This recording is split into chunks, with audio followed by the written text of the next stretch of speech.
Captain Spaulding again. Yes, I'm here to tell you about a brand new attraction, Mary the Monkey Girl. Oh yeah, that's right. This here little honey is half real human, half monkey. I brought all the way from the wilds of Borneo. So y'all come in, make sure you bring little Johnny and Susie with you. She'll scare the holy guacamole out of them.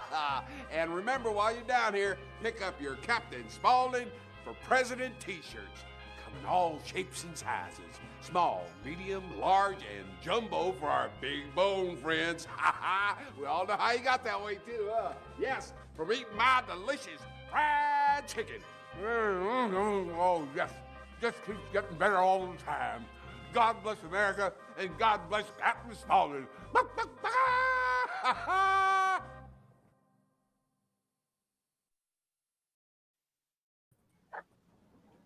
Here we are. Nice. What's going on, guys? What's up? Craig looking svelte, Trying. trim and ready, 398 pounds. 397 pounds, by the way. Johnny, and you guys all know Johnny. Mike's back with us. Eventually, you'll probably see Alan. You might see Jason as well. We'll see what happens as far as things go on. We don't really have an agenda, just regular bullshit. Just see what's going on, what the news is, what people have heard, what they haven't heard, whatnot, and kind of go from there. But you guys started off the season. I'm hearing a lot of season stuff. Maybe more this year than ever. You know, people sometimes do their 31 days and all that stuff. But it seems like I don't give a shit who it is. They're doing it. They're talking about it. They got their 31 days. They're live streaming. They're live posting as they're watching their 31 days stuff. So what have you guys been watching first? I mean, people want to know, obviously. What about you, Mike? What have you been watching? What have I been watching for like movies? For the season that we're in now. Oh, well, September I prioritized watching stuff that I'd never seen before. So I actually did catch quite a bit of, like, I guess would be classics like Monster Squad, The Howling, stuff like that. Yeah, I know you just watched The Howling recently, man. We were talking a little bit about it backstage, but has anybody ever seen that? Has that ever happened before where there's serial killer is some sort of supernatural thing? Ever since the Howling, you know, in the Howling, there's a serial killer and it's a werewolf. And spoiler alert. Yeah, spoiler alert. The movie's 50 years old or whatever. Right. Has that happened before? I mean, has that happened before or since? Wasn't Silver Bullet like that? No, Silver Bullet was just kind of a mystery of what was going on, but it didn't start with a serial killer murder that I recall. Like Fright Night. It was more centered around the kid in the wheelchair. Yeah. Angle. And then there's been serial killer movies, obviously, but I mean, I'm talking about a supernatural thing is a serial killer in disguise type of thing like that. I mean, like Fright Night, maybe, you know, is it similar? Yeah. Like I said, I don't think it's been a thing before. Like with what is it, Derry? It. Nobody ever thinks it's a serial killer. It's the kids are missing. You know, they're missing, presumed dead. They never come back, type of thing. They never say serial killer, but I don't know. It's just interesting. Maybe somebody in the chat will have some. I've always thought that aspect was interesting and never really seen it ever again. I'm kind of surprised they never made a sequel or a reboot off of that. Off of The Howling? Yeah. Well, there's been 4 or 5 sequels. Oh, there have. Oh, yeah. See, I was not aware of that. Yeah, it's been sequel pretty well, but I don't think there's ever been a remake. Okay. And werewolf stuff, I mean, I don't think there's ever been Benicio del Toro, the werewolf movie, it got a remake, a good one. Yeah. But by the way, The Howling 2 is like fucking bad shit crazy. It doesn't make any sense. If you think you're going to get more Howling, you're not going to get more Howling. Oh, it's only Howling by name. Well, it's Christopher Lee, so you might exactly get that. Okay. They threw a big ass name in there for that sequel too, and it's just like, yeah, it's definitely not like a D. Wallace follow up. That's for damn sure. Gotcha. Yeah, it's fucking nuts. That's one of those flicks though that like you'll You're not going to enjoy that movie sober. Like that movie needs party favors. I should get liquored up first. I gotcha. Yeah, 100%. It's almost a. I mean, I'm not going to call it a pervert movie. Like, I think every director has a pervert movie. You know what I mean? Like Marty Scorsese, Wolf of Wall Street. That's a pervert movie. Tarantino, to an extent, all of his movies, but the last one, Once Upon a Time in Hollywood, that's his pervert movie. It's just a bunch of dirty feet, the whole movie. But okay, The Howling, like pervert fans will be a big fan of that one because you've upgraded from what's her name, E.T.'s mom, to Sybil Danning, who's like topless the entire time. I think something like that. Oh wow! So it has its fan base, is what I'm saying. See, like for me, my family, they weren't into horror, so I wasn't exposed to it growing up. So like, there's so many of these classics that everybody's, experiencing, but like, and had for their childhood. But like, I was just watching Monster Squad at like 43 years old for the first time, So that's a really There's good a lot of people point. that could envy that though, like getting to see it for the first time. Like, because some of us seen those fucking like Monster Squad. Like, I'm pretty sure there's some of us who've seen that movie like 2,000 times, and you're like, damn, dude, like I'm 43, and I'm just now watching that movie. We're like, fuck, I'd love to be watching that movie for the first time. Well, it's almost like I thought you were going a different way with that, where you could say, well, you could envy that. You had parents that were good parents that kept you away from the shit. Like a lot of us, it's like you hear these stories, and it doesn't shock me because I was watching this stuff when I was 5, but a lot of people kept their kids away from stuff like this for a reason. Obviously, I think Craig's parents were very much like that. And Craig, what was your first horror movie? Jaws, if you consider that a horror. What year was this? What age was this? I was fairly young. I was in elementary school. Yeah. See, well, I don't think anybody would. You'd have to be the kind of the nerd parents to keep your kid away from Jaws or Jurassic Park. You know what I mean? Like, like a real something really horrific. Vaguely catching parts of The Shining on TV as a kid. That's like some of the earliest like horror I've seen. And then obviously the big one for me was Scream, which got me into everything. Like I was, second or third grade when Scream came out. And I just, from that's what spawned the love of horror because I always wanted to know, what's that movie they're watching at the party at the end? I'm like, I got to see that movie. And then if it was Halloween, and that branched off into my whole love of horror right there. Yeah. It is a good gateway, really, because they've referenced so many other titles throughout the movie. So I think the first horror movie that I ever saw was Predator. If you would call that if you call it a horror movie, which that's I love that movie. That movie's a fucking masterpiece. But it's a combination of it turns horror, it turns into a monster movie, but it doesn't start out that way, which I love. It starts off as like classic Arnold gonna go commando, kick some ass, and then all of a sudden it turns into a horror monster movie. Valid points. We have a new set coming out for that too. New 5-movie set. What is there something they added to that, or is that? Prey, I think they just added Prey. That's it. Oh, okay. Prey, but we can't get 2 and 3 on 4K with slips. That's what pisses me off. If you want slips, you can get them over from the UK. They just did a release of 2 and 3. I think you can get them through Zavi, and they got slip covers, but they got the stupid ratings logos on them. I hate that. And they're the thick cases, like the size of like an Arrow Blu-ray. Okay, I'll just have to make my own. Yeah. Imagine that. What about you, Johnny? What was the first one? I can vaguely remember. I don't even know how old I was, but I remember my parents were watching Pumpkinhead when I was like really, really little, and I was kind of like just trying to sneak in the living room to peek over the couch, see what they were watching. I remember some of the scenes of it. I distinctly remember fucking Lance Henriksen at the beginning of that movie where it has the fucking flamethrower on there and he's like burning off the brush. I distinctly remember that scene, and of course the actual reveal of Pumpkinhead whenever the opening of that he's I believe it's like Lance Henriksen when he's a child or whatever, and he's going to they're like banging on the door to seek refuge. The guy is, and I distinctly remember that shit too. So I think that's probably one of the first ones. Yeah, I think your parents, your dad was a monster movie fan, so I'm sure that helped. My family did not give a fuck about movies or anything like that. Straight WT. So I'd go see them at my friends' houses and things like that. But I think I was on a sleepover at my cousin's house, and my older sisters rented Candyman. That was the first one I ever saw.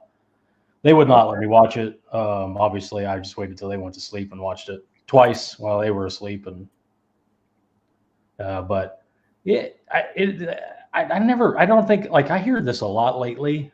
I hear some grown men like talking about horror movies, and they kind of have they'll come up with a derogatory remark like, "That's not even scary." Like, I saw a new movie and it wasn't even scary. I'm like,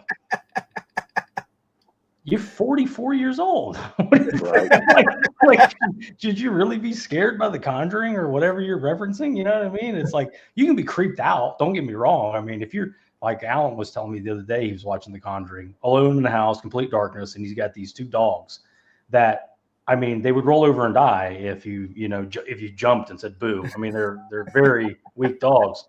And he said the dog went to the end of the hallway, or went to the edge of the hallway, and it was dark there, and it just stood there.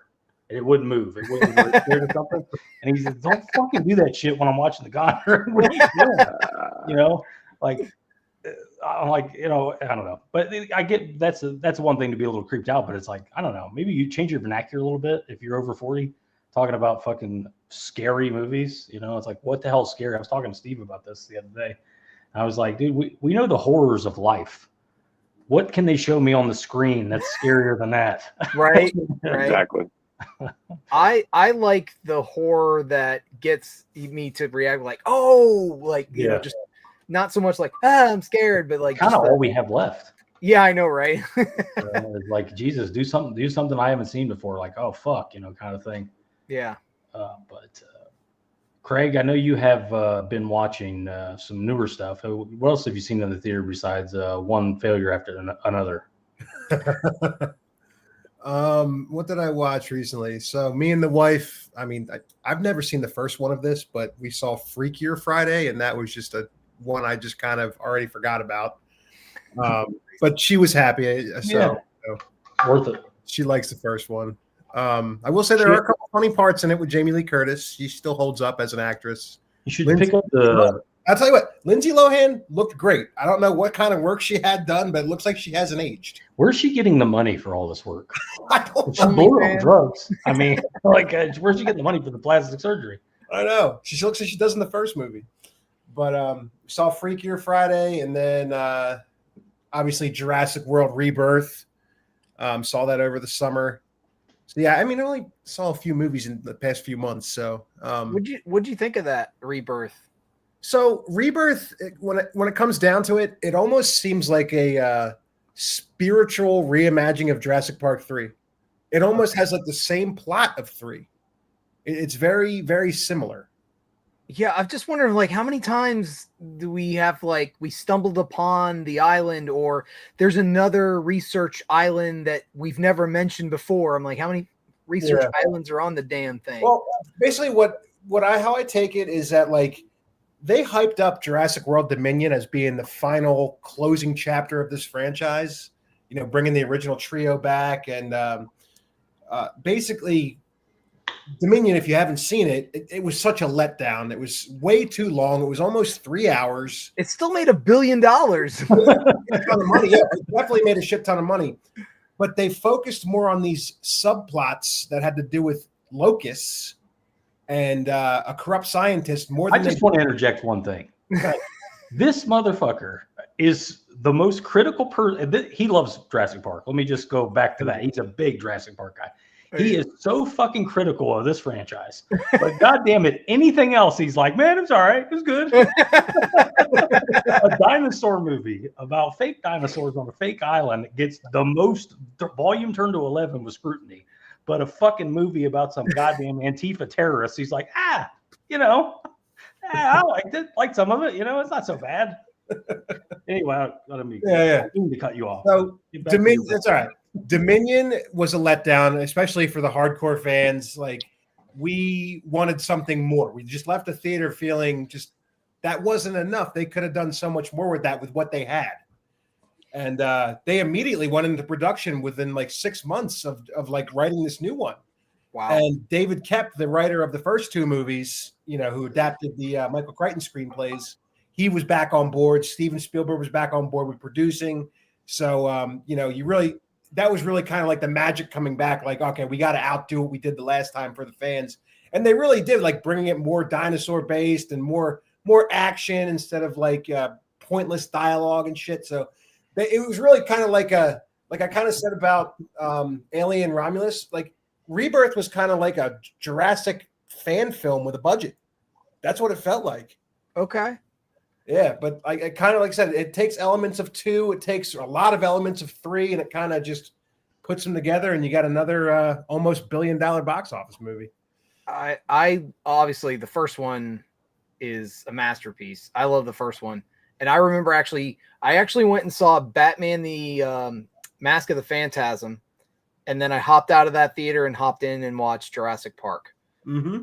So it's tough to. I liked parts of The Lost World, but it felt like it became a Godzilla film. That was his tribute to the King Kong and Godzilla movies. Yeah, but 3 was okay. It's a victim. I don't mean to cut you off again, but this franchise is a victim of its success. So the first movie is a monster, mega, multi-billion-dollar entity. I mean, it made Steven Spielberg a billionaire, literally, just that movie alone. So of course we want a sequel. And of course we want a third one. And of course we want a fifth, especially considering they continue to deliver at the box office at a time where they can't guarantee anything's a delivery anymore. You make a movie, well, of course it's going to get diluted, I guess is the point I'm making, because you're rushing to get the next one out. I don't care how much money you give somebody, they can't come up with a good idea faster. A good idea is going to come where you get it. And then you make a movie today, one failure after another comes out, $140 million budget, $70 million in marketing on top of that budget. And it makes $22 million domestically, 40 internationally in the first weekend. It's projected to drop off by 90% the second weekend. So the money doesn't mean a big movie anymore. You take a movie like Longlegs, it cost $3 million to make and only had a $6 million marketing budget. And it had all kinds of legs, sold like crazy on physical media too. So, I mean, they need to come up with some kind of middle ground between spending $500 million and, expecting it to make $2 billion and spending nothing and hoping it makes $10 million. Well, I just saw like a couple days ago, the final number, the real number came out.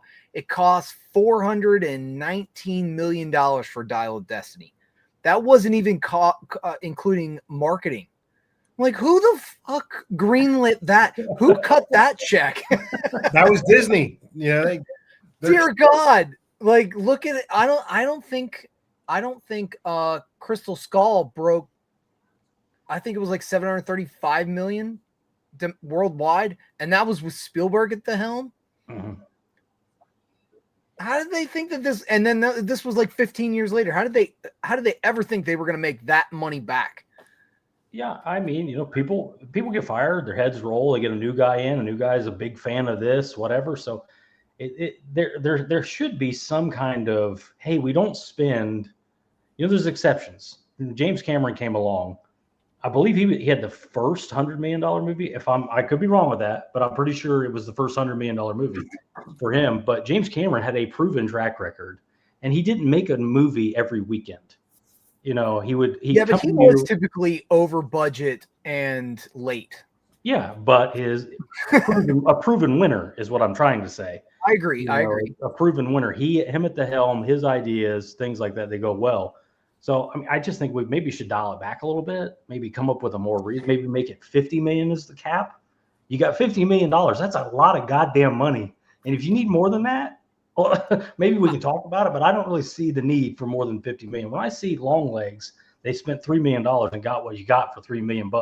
Then I see that stupid bullshit, one failure after another that cost $140 million, and it looks like shit. It's cut like shit. It makes no fucking sense. Like, where did that money go? Well, what did you get for your money? I guess the return is not, to me, it's just not worth it. I bet DiCaprio probably got the majority of, probably 25 for DiCaprio. 25 million. Benicio probably got close to that. And then Penn is probably at 10, probably $10 million alone for Penn. So I don't know. They wonder why this business is in so much trouble. There's no congruity. There's no consistency. There's no nothing. We'll spend 500 million here and pray that it does anything. We'll spend 10 over here and hope it makes 12. And I don't know. I would argue that most of the really like standout films in the last, 5-10 years have been independent original IP. Work, the harder the work, the less money they got, the harder they got to work. Well, they have to be more creative. Yeah. Like Brandon Cronenberg comes to mind. David Cronenberg's son, if you've seen his movies, they're hyper low budget, but they're hyper high effort. I don't know if you saw Possessor. Johnny saw Possessor. I'm a big fan of it, and I'm sure they made money because they didn't cost anything. I mean, how much could you really, there's no way you could lose money if you only spent $7 million. It's gonna make $7 million anywhere on the first weekend. I don't know. They're so scared. They're so scared to do something new, because it's so easily the algorithm pushes out of like it's you have name recognition with the IP. So even if it's a shitty script, and I will say this, that I've seen it's more and more common, and Disney is the main villain in this, of they are not starting the film with a solid, lean, completed script. They have like an idea of a script, and they're like, okay, here's 500 million, go. And then they piss all of that, and then they do a test audience, and they're like, it's steaming pile of dog shit. Yeah. And then they have to go spend another 100 million on reshoots. And then they're complaining that they're not making their money back. But you got to go into production with a good, finished, lean script. And an idea, a real idea, not a great pitch, a great salesman. Like I was talking about Brandon Cronenberg earlier. If you gave Brandon Cronenberg 500 million, you go, great, I got my next 10, 20 movies financed. You give 500 million to, some of these Marvel, guys, Joss Whedon or whatever, that's one movie. That's one fucking movie. That's a hell of a lot. That's a big gamble for $500 million. Yeah. On people that have had miss. Again, if it was James Cameron, give him money. It's James Cameron. The dude cannot miss. That's the guy. That's the king of the box office. I just wish he would get off of the Blue People movies. Yeah. Nobody asked for that shit. Yeah. I mean, Johnny, where do you come out on all this? Do you think is it too much money? Is it not enough money? I mean, what's the problem here? I was while you guys were going over it. As far as like even Jurassic Park movies and stuff like that, man, I couldn't even tell you the last one I've ever even watched. Like the big projected like expense movies, I don't even bother watching, whether it's at the theater or streaming them or anything. But there's a market for them, though. Anything that's got Disney, Marvel, or any of those big names to it, of course, everybody runs to the theaters to go see them. So I know they make their money, and yeah, it's crazy that somebody would get some kind of financing for like $100 million plus for a film to be made. To me, $100 million is a lot of money, but then again, $100,000 to me is a lot of money. So, but yeah, I agree with it though. Somebody like Brandon Cronenberg or anybody who's relatively new to the film industry, and they can take like $1 million and make such a great movie, but here's this guy over here who was automatically given $250 million just because of his name. He gets that money, and automatically a lot of people watch it, so the box office is good, so they consider that an automatic success, even though the movie sucked ass. Like that doesn't make sense to me. Like you may have got him once. You can spend $100 million on a fucking turd all you want to. At the end of the day, it's still a fucking turd to me. But yeah, I mean, it's just basic math for me. But yeah, like you said, Possessor and shit like that. Those were long legs, especially. Like that was like, talk about a breath of fresh air. Like when you talked me into watching that shit for the first time, I was like, yeah, that's the road like I love to take, and the expectations for that is great. Well, even something like X, what the hell could that have cost to go to Bulgaria and shoot that movie with no name actors? Mia Goth was kind of a bigger name in that Mexican broad. She had some name recognition, whatever word I'm trying to say. It's like name recognition. Duh. And Ty West, like what? He had like what 4 films before Yeah, X, and and they wasn't none of really them like were big commercial successes. So, X is a success, and then he I'll gets tell to you make the a other trilogy. problem is they've got a lot of really good movie scripts that they've taken and bloated and watered down for TV shows. yeah, or a fucking 3-hour Netflix movie. You know, instead of a tight 90 theatrical release, because Netflix wants longer. You know, that's not news. That's not a, you know, whatever. If you've got a 2-hour movie, they want to try to stretch it to 3. They want people to have to watch it in 3 and 4 sittings to come back and keep that subscription rolling. By the way, every time you come back, you might see something else to click on your watch list. You know, so that's the model behind it. So why do you think they have the super long roadshow cut for Hateful Eight? Why are all the extended cuts on Netflix? Because they want you to have to click that box 100 more times to watch it. Yeah. Not to detour the subject, but I watched the first 2 episodes on Netflix today of the Ed Gein series they just came out with. This is like the 4th season of this series that they're doing, but this season is Ed Gein. Watch the first 2 episodes. Each season's a different. Fuck, it's great. Thing. Okay, great so far. There's like 8 episodes to it, I think. So I'm really hoping like it doesn't like just take a complete shit and just turn me down. But man, the first 2 episodes are great. They even included Alfred Hitchcock, of course, like him preparing for Psycho based on, of course, Ed Gein. And they went down that road with that. So I was like, then they brought the whole thing with Anthony Perkins. Of course, it's Ryan Murphy who's doing the series. So, of course, he's going to throw in the gay element. But, of course, he fixated on the fact that Anthony Perkins was a gay secretly and all that shit. So it did focus on that for a little bit. And I was like, God, if it gets hung up on this shit, I'm turning this motherfucker off. But thankfully, like it's like, hopefully we're done with that part. Let's fucking get on with the story. Let's go back to seeing Ed Gein butcher some bitches and make some lampshades. That's enough. But dude, as soon as the fucking series comes on, like I click play and me and the wife is just sitting there, like the title sequence rolls and immediately you see what's his name, Charlie Hunting or whatever. He's standing on a chair dressed up in like his mother's dress and he's fucking masturbating with a belt tied around his neck. And I'm like, this is gonna be great. Well, we had just we had Dahmer, you know, and I know people that complained about the gay stuff in that, but he was super fucking gay. I mean, it was about him. It was about him being gay was what made him, you know, a killer, you know, to an extent. The only thing that wasn't about Dahmer that wasn't gay is that he liked The Exorcist 3. That was like his favorite movie. Everything else about Dahmer was gay. That. Excellent taste. I've seen it 10,000 times and it keeps getting funnier every time I watch it. But about George C. Scott just gets that dick good. Oh yeah, George C. Scott really does it for me when he's talking about that carp, you know, to the priest. Who directed Honora? Oh, Michael something. Okay, Greg I'm going to watch that at some point. Has no memory going on about it. He's the same guy who did the Florida Project for A24. It's kind of weird that his movies aren't. He's not. It's like, you know, Honora I think won the Oscar, and it couldn't have cost much to do that movie. You know, his movies can't cost much. Florida Project. What the fuck was the budget for that? Sean Baker. So, I guess what I would say is maybe less Joss Whedon's and less. Who's the fucking guy that ruined Star Wars? What's his name? JJ. That was not Sean JJ. Baker. The third one, the one that everybody hates. I can't think. Same Ryan Sean Baker that. Oh, Ryan Johnson. That was Last Jedi. It's not the same Sean Baker from the sets and all that stuff. No, the Severance Cellar. Is it that same guy that usually visits the? Yeah, I think he has been in the Severance Cellar, but it's not the Sean Baker I think of is the props guy and the guy that goes to the if that's even his name, Sean Baker, the guy that goes to the horrors, Hallowed Grounds, that guy. Sean Clark. That's who I was thinking of. But it's Sean Baker. I don't know if it's the same guy from Severance Cellar or not, but his movies can't cost a lot. I just like, instead of doing one big tentpole 500, I guess all the way around with this, instead of doing one big tentpole $500 million movie, why not do $10-50 million movies?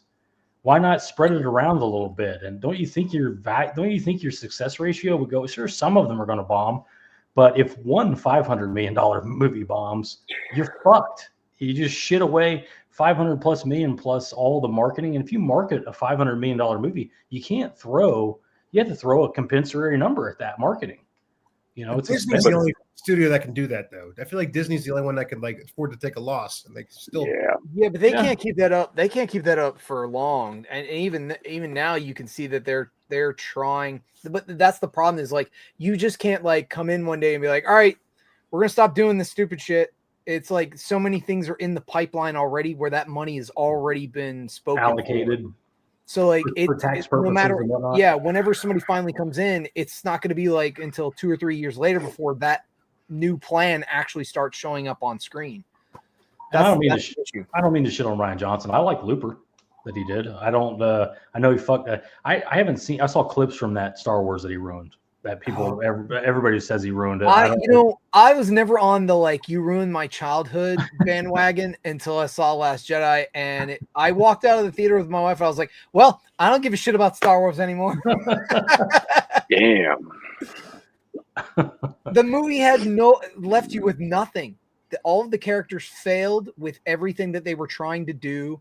Some of the dumbest dialogue and character choices I've ever seen.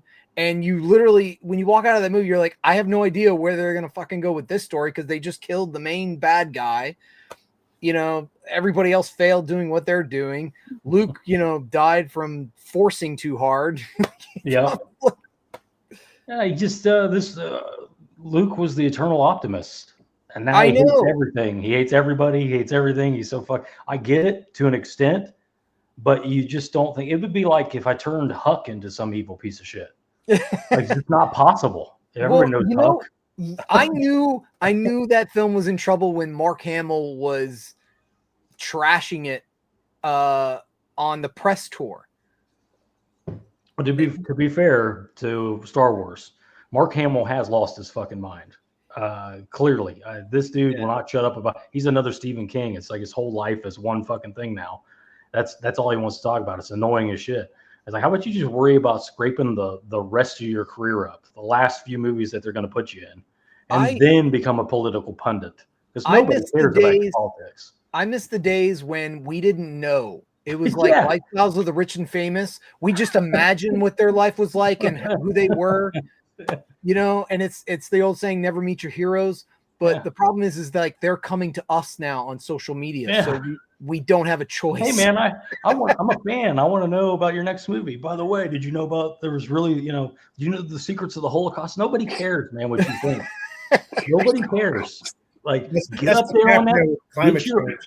Get your old ass up on that stage one more time and do what you're paid to do. Yeah, it's enough with the thing. But that was DiCaprio winning his Oscar for The Revenant, and then he made it about climate change during his and then he celebrated his Oscar on his 600-foot yacht with 35 Romanian prostitutes that he had choppered in that morning. Nice. I don't want to fucking hear about it. But on that, let's catch up with the chat. Great transition there.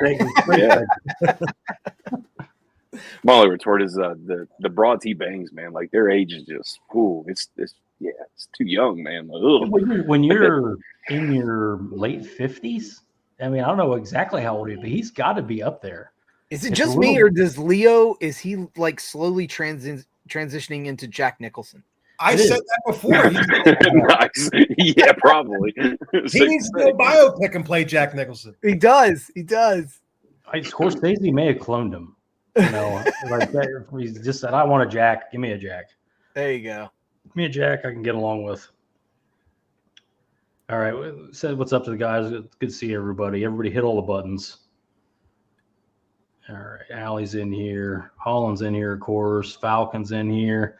I was thinking of getting the Vinegar Syndrome, the Howling 2, because it looks cool, but watch it first. You can stream that anywhere. Tubi, you can stream it anywhere. It is a fucking mess. It makes no sense whatsoever. It is nonsense. It sounds like he's already watched it. Oh, okay, so you did already watch it. Okay. Well, so you probably already know then. Yeah. That's a big thing these days. With streaming, the only good part of it for physical media guys, to me, is we can fly before we buy a lot easier in these times, and it can help in a lot of big ways, especially with Vinegar Syndrome with no other label as much as Vinegar Syndrome. If you're thinking about buying a Vinegar Syndrome title, watch that fucker before you spend your money. No refunds. I should have done that with Bloodhook. I was such a legend. Flip They're cover good was so $90. cool. I'm like, I have to have this. I'm like, oh, you're a fisherman? Kind of sounds like I know you did last summer. I can't wait. I was so lit. Didn't work out. Doesn't always work out. No. Jim just had a household of folks over to watch the 4K of The Silent Cabinet of Dr. Caligari. I know it's a big, huge, famous movie. Eureka, the Deadly Spawn from ZNF. Deadly Spawn is a winner. I know people are not a big fan of it. I don't think it's a winner for $75. You know, that you have to pay for it. But it's a very good movie. It's a very fun movie. The gore is fun. The spirit of it is fun. But I don't know that it's $75 fun. But opinions vary on that one. But Synapse, yeah, they're selling. So hey, maybe I'm wrong about that. Death Dream from Bob Clark, I remember that one as well, and the 2003 Texas Chainsaw. That might be the most talked about movie of the year. The 03 Texas Chainsaw. Now, Craig, did you get that? 4K looked great. Yeah, really good. I've talked more about that release with other people than any other release this year. People are excited about it. They want to know, is it really worth it? That artwork fucking sucks. I agree. It's terrible.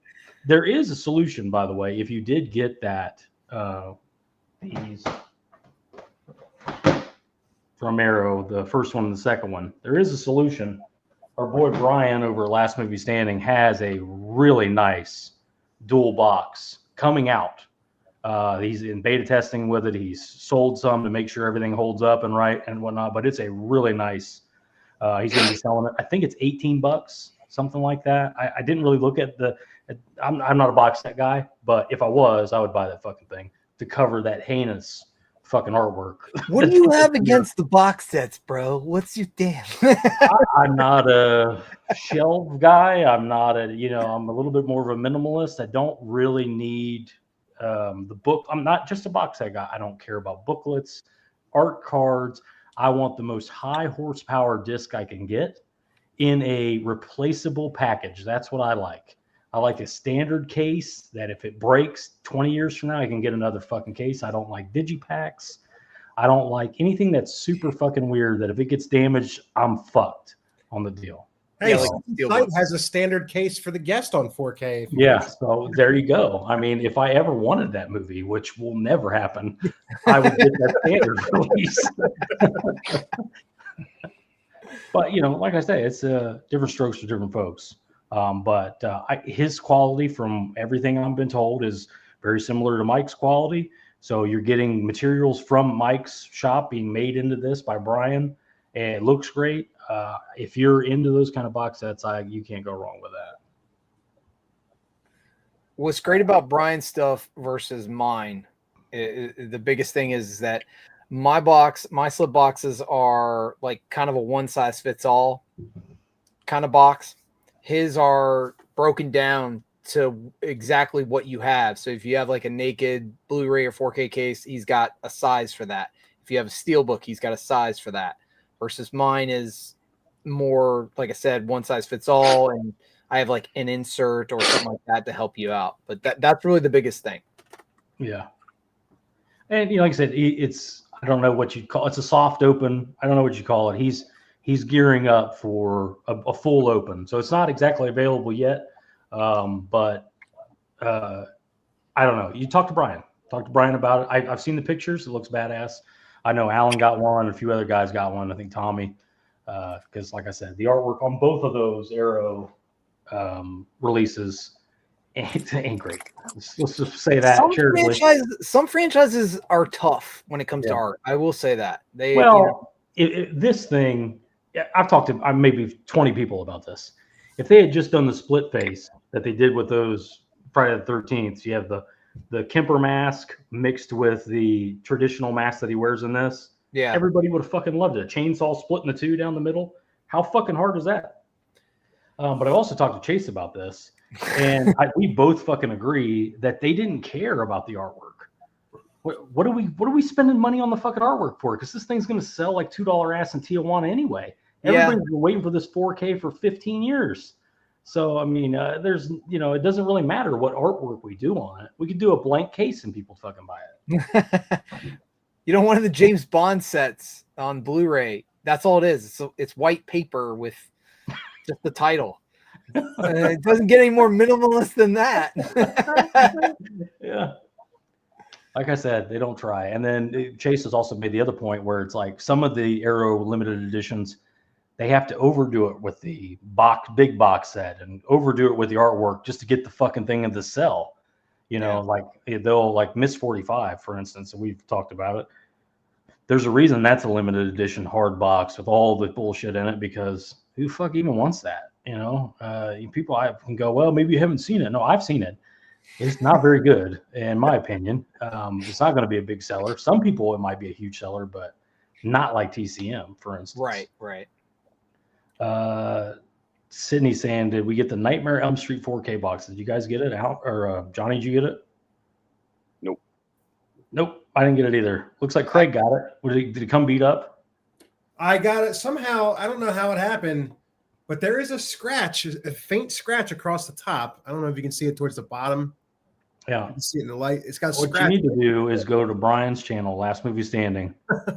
He fixes his right on a video, and it's a really simple, easy fix. I was gonna say too. I wonder if your scratches are in the same spot, because he was mentioning in his video that somebody else had scratches in the same spot, so it could be a manufacturing flaw. It could be. I mean, it's right at the bottom. Like, it's just those lines going straight down. I don't know if you can see it in the light. See them? Yeah, we see them. Yeah. I just unwrapped it out of the box. I'm like, how is this already scratched? What are your thoughts on the logo being backwards? Oh, that drives me nuts, because I want to see it. I have OCD, so it just drives my nuts when I'm looking at the case. I'm like, well, if I want to see the logo, then I got to display it like this. Yeah. I want to see the steel cases. Yep. But I'll say this. I was telling Brad over text the other day, like, I'm not a steelbook guy. I never really went too big with the steelbooks unless I have to, like Panic Room or now Anaconda, which is a whole nother can of worms. We're going to talk about it later, I'm sure, with these mandatory steelbooks you have to get now. But so my first ever DVD box set, it was when I got a PlayStation 2, it was my first DVD player. And the first thing I got with it was the Freddy box set on DVD with the snapper cases. That's what started my DVD collection. So this is kind of like a full circle moment for me, going back to like when I first got into DVDs, getting the whole set again. Nice. Which is really cool. So well, you bought it. Now, does it, you're an ADHD, OCD, self-confessed type. Does it bother you that the remake and Freddy vs. Jason isn't in there?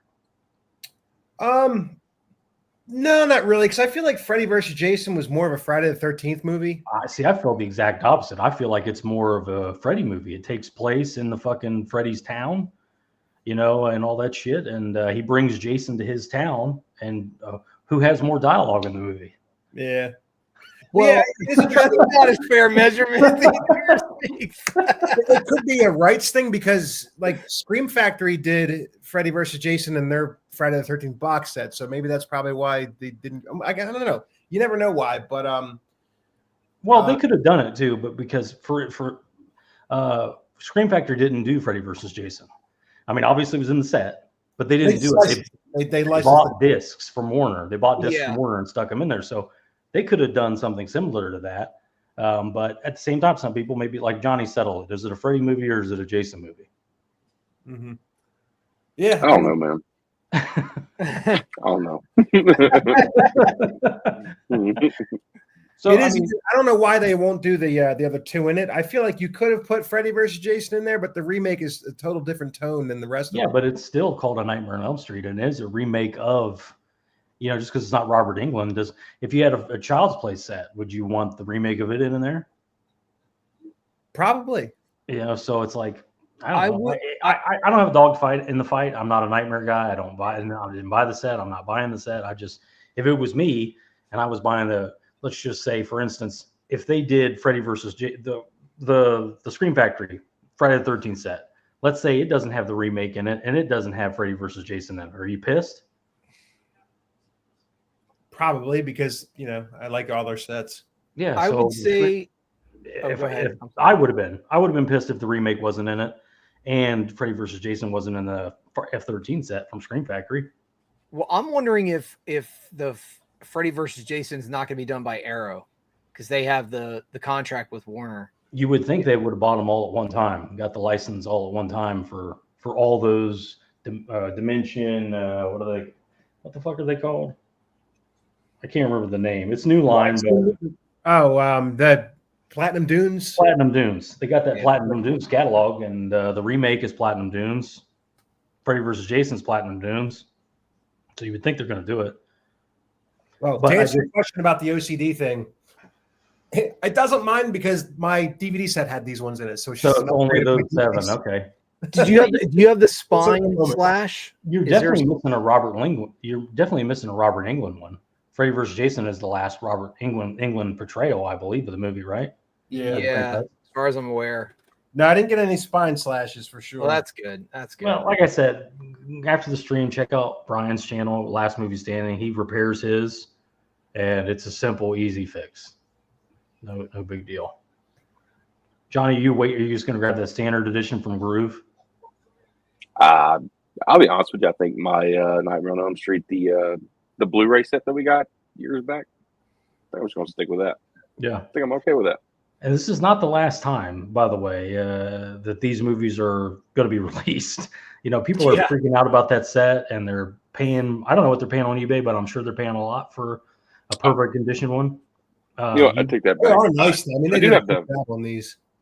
I do You have have the the first DVD one set. on 4K, but I think the one that they released on 4K is like the same 4K that they put in the box set, I believe. I believe could be it is, wrong on that, but I'd be curious. I'd be curious to, if they, with Warner Brothers possibly being acquired by another studio, if that would put the kibosh on any reissues of that box while they're in like trying to sell their shit off. Maybe they Well, do their Warner's own. trying to buy Paramount right now, or no, Paramount's Paramount trying to buying Warner. Yeah. Since they already own part of the Friday the 13th franchise, they could do a full box set. Yeah, they could do their own 4K box set of Friday the 13th, but it's more or less like even with the Nightmare stuff. If they buy the company and they see the sales, like they should close by the end of the year. In theory, they're seeing the sales from last year. Oh, this fucking Nightmare stupid thing right here sold like a motherfucker. How long will they go? You know what? Second run. You know, you don't buy a business not to make money. Oh no, I get that. I'm just wondering like if there's any current hold, like you know what I mean? Like yeah. they like it's in limbo until that's done, and then Yeah, why spend the money? You know, in the hopes that because if you spend the money, it's only going to hurt your rev and your multiple on the sale. Yeah, look at all this capex you just spent on all these fucking discs. You know what I mean? It's going to lower your sale price. So yeah, if there's a deal in place, why fuck with it? I don't think anybody's doing their job over there right now. oh Is no, what I'm trying to say. Everybody's on fucking manana time. They don't give a fuck. The company's getting ready to be bought. People aren't showing up to work. I mean, I'm sure it's a mess. Here's what I don't understand with the like the Jason and the Freddy sets. Like when that Friday the 13th set from Scream Factory came out, it was announced they were doing like 13,000 units. And I think with that being a bigger franchise than Freddy, I thought that would have sold like hotcakes and sold out immediately. It did. Whereas it's still for sale. Yeah, but it did. But they pressed more. They yeah, pressed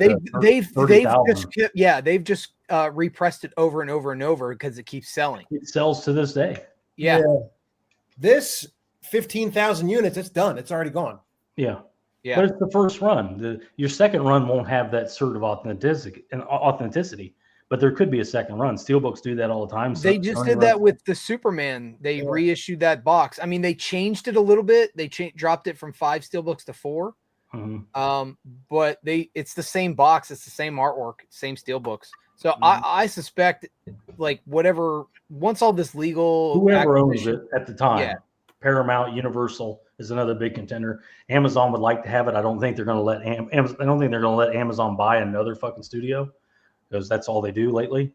You know, well, listen, there's compliance. There's the trade commission and all that stuff. Yeah. You just bought a fucking major studio and now you want another one. Like, when's the last time Paramount made a major acquisition? When's the last time Universal made a major acquisition? I know Disney acquired Fox not too long ago.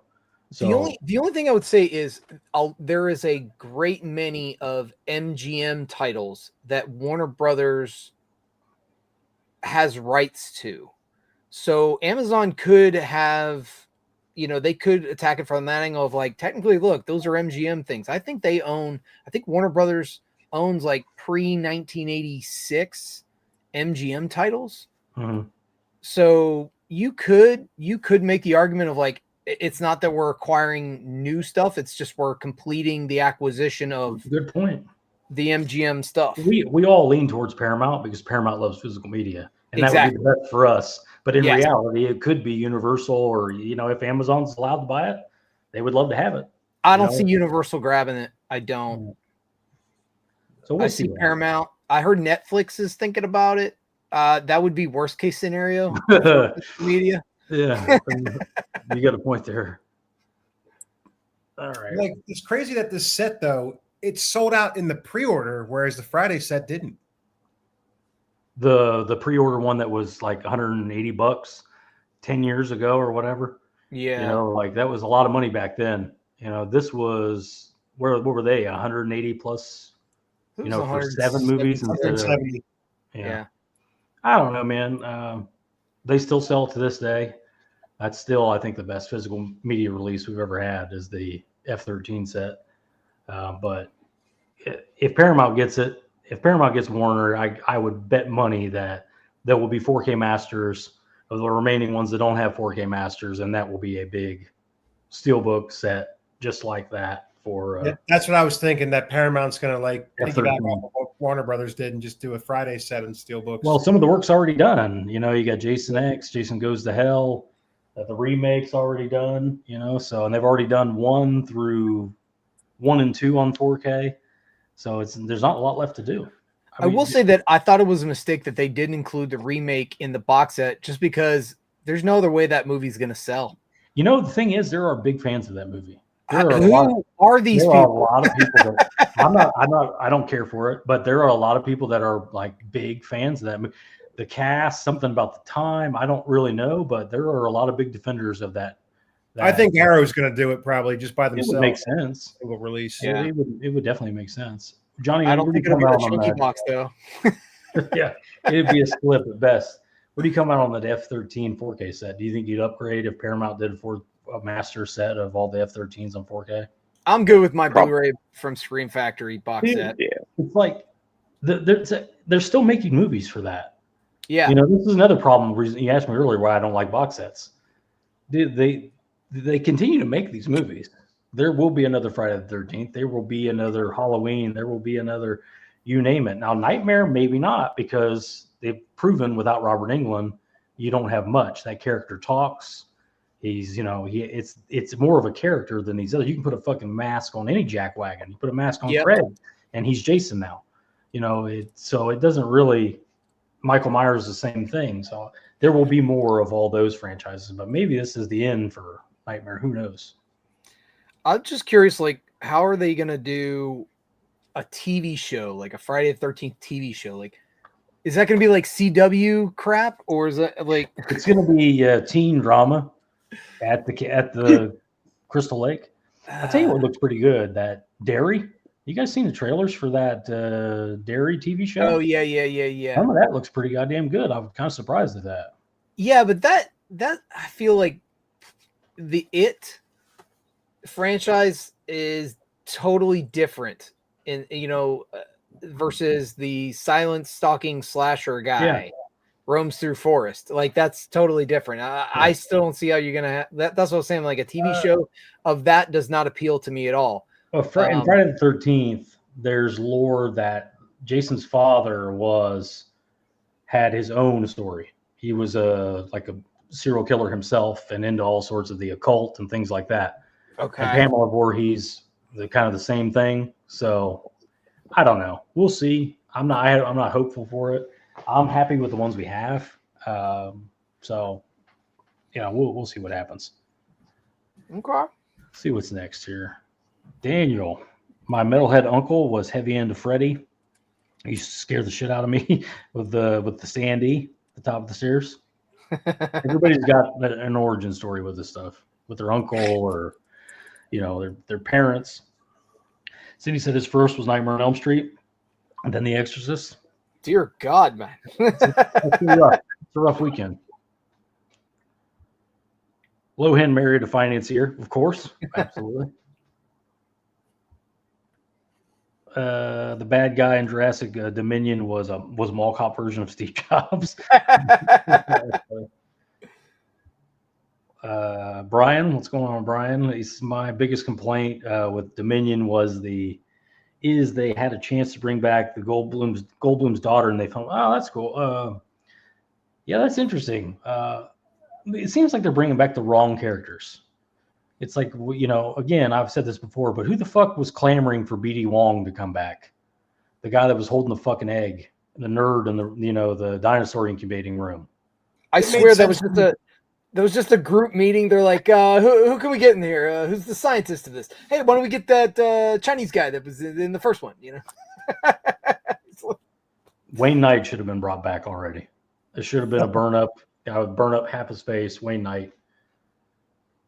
That would have been cool. I would have liked that. It's like he knows where the vial was, like the can. They got to find the can, and it dropped out of his fucking. That's like got to go back in to get the can. And there's only one guy that would know, the only survivor from whatever that fucking island was, and they got to go and negotiate with with his fat ass again. Don't get cheap on me. He's got to do all that shit again. It'd be perfect. I just wrote a better script than they've had in the last fucking 10 years for that goddamn franchise. In general, I just watch movies to watch movies. Okay. If I like it, I like it. Yeah. You don't, yeah. That's a good way. I mean, listen, blind buys, I can't advise it for anybody unless you just have loads of disposable income, because you're going to get burned a lot of times. This movie, everything's so specific now. And even then, you watch an old movie, 10 people are going to have 10 different things to say about it. The blind buying can get rough. Jurassic Park missed the opportunity. Chris Pratt's character. I've heard that theory. He was the kid. I hear that. That's interesting. Kid with the big 6 foot turkey. Grant scared the shit out of. Yeah. At the beginning of J Park 1. Disney, yeah, we talked about it. They throw a lot of money at a lot of shit. Again, like I said, if you want original stories, you're going to have to go to that. There's tons of them, but you're going to have to go to that independent side of things to find original IPs, because these days they want proven. We've talked about it. Mike talked about it. They want proven entities at the box office. You can say what, I'll say plenty about that fucking movie, one failure after the next. That's an original IP. There's never been a movie like that before, and look how well it did for being original. It's probably why Warner Brothers has to sell now. Warner Brothers has been in trouble forever. AT&T's been in trouble forever. They are so mismanaged. They are so mismanaged. They made money in spite of themselves. They made great money this year. They had their best year in 15 years this year. Oh, yeah. Which has helped their stock.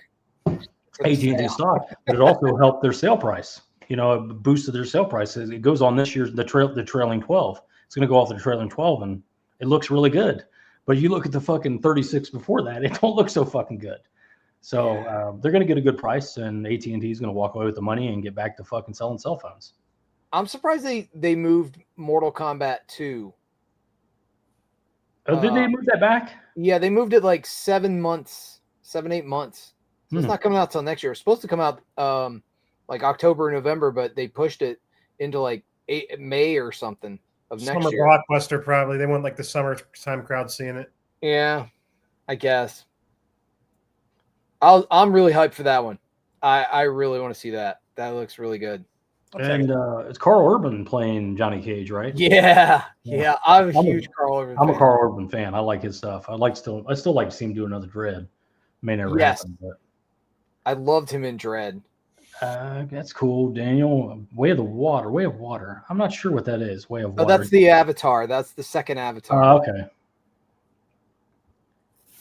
Sith, or instead of a sequel, prequel, let's get a film that was a good idea but bad execution.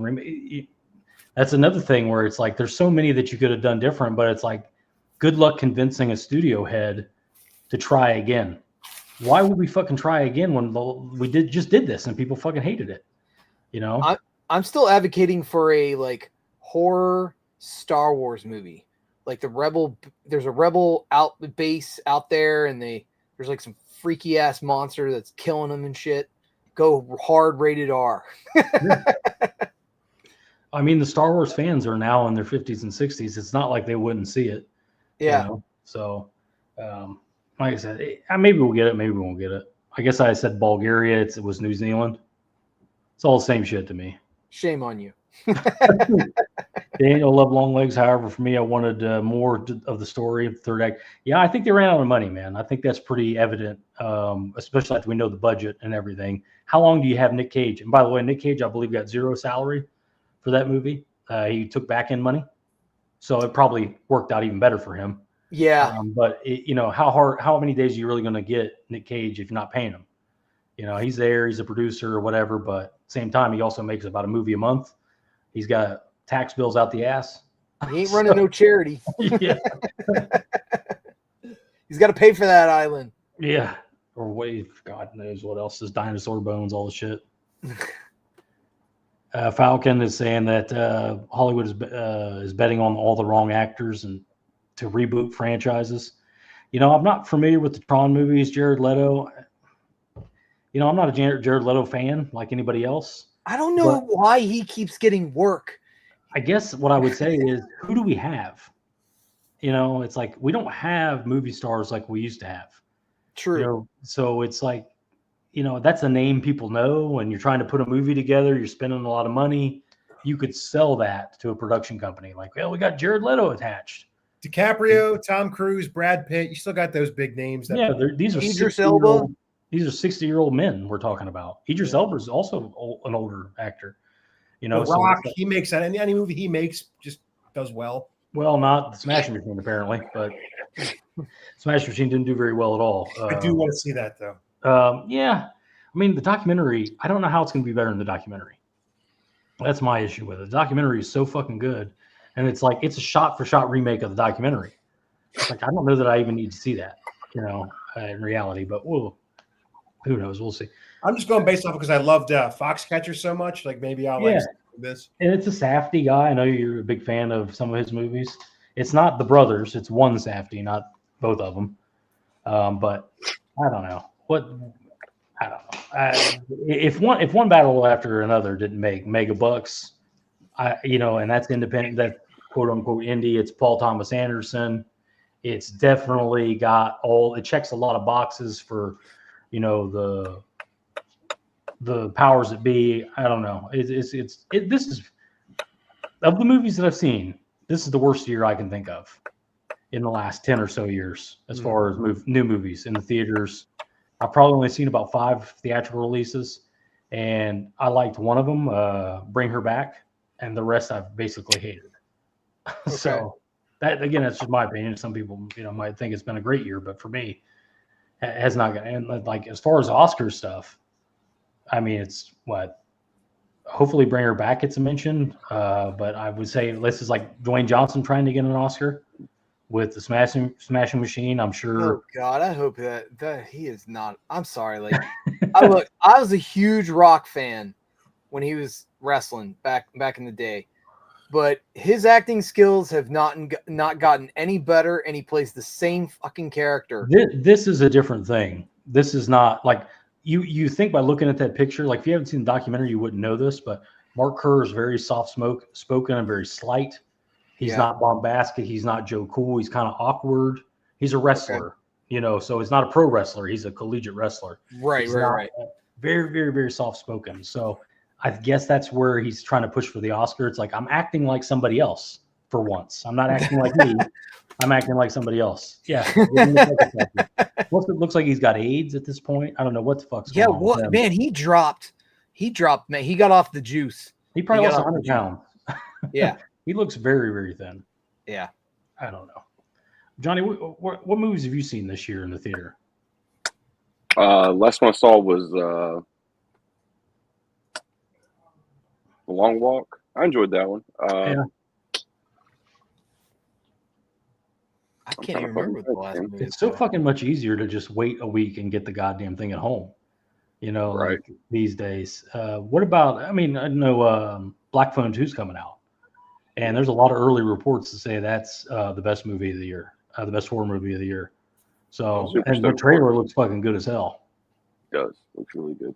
Well, what's the best thing you've seen this year in the theater, Craig? You probably go to the theater more than all of us. Man,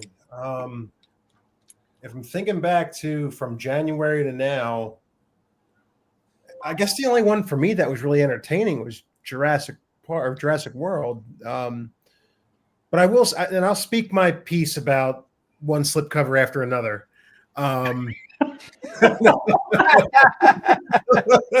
So, that was a movie I didn't know too much about I didn't know too much about it going in. I'm like, all right, it's DiCaprio. I really like the last few movies he's done. I'm like, he always puts on a pretty good performance. So let me check it out.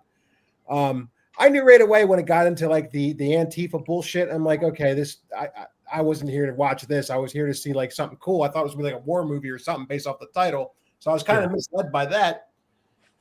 And I talked to Brad about this. I'm like, every time Sean Penn's character is on screen, like I'd be bored or just kind of just bummed out about this Antifa shit. And then he comes on screen and I'm like, okay, now I'm locked in because this character is so interesting in the way he's portrayed. You kind of forget it's Sean Penn.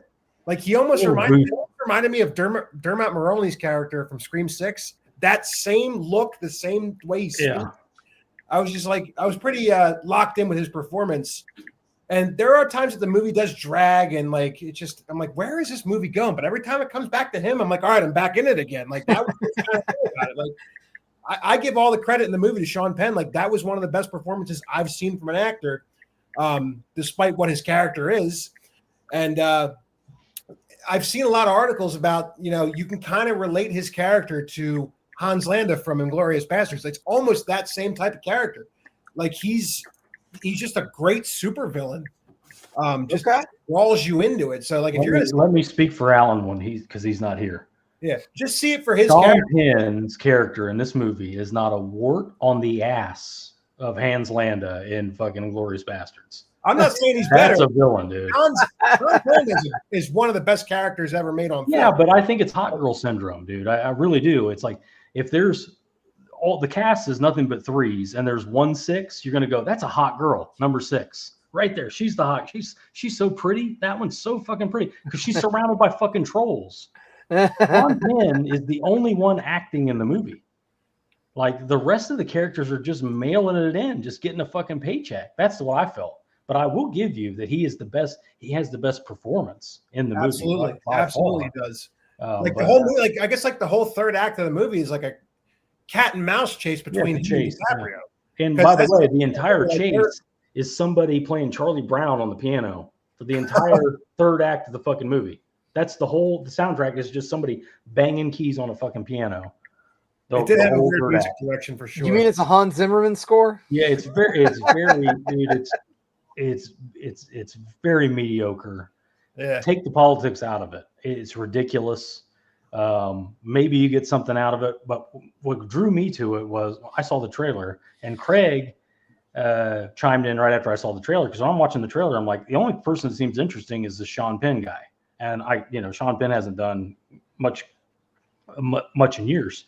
Like Sean Penn playing this, especially knowing his politics and all that, I thought that might be interesting. And then I hear Craig say he's the greatest villain ever. And then I watch the movie and I'm like, yeah, I give you he's the best part of a shitty movie. But it's like having a Hershey Kiss on a pile of shit. You got to eat the whole pile, dude. You got to eat the whole pile. There's only one. Put it that way because nobody else in the movie really stood out to me besides Sean Penn. Yeah, it's like you got Leonardo DiCaprio, you got Benicio del Toro, and it's like they're afterthoughts.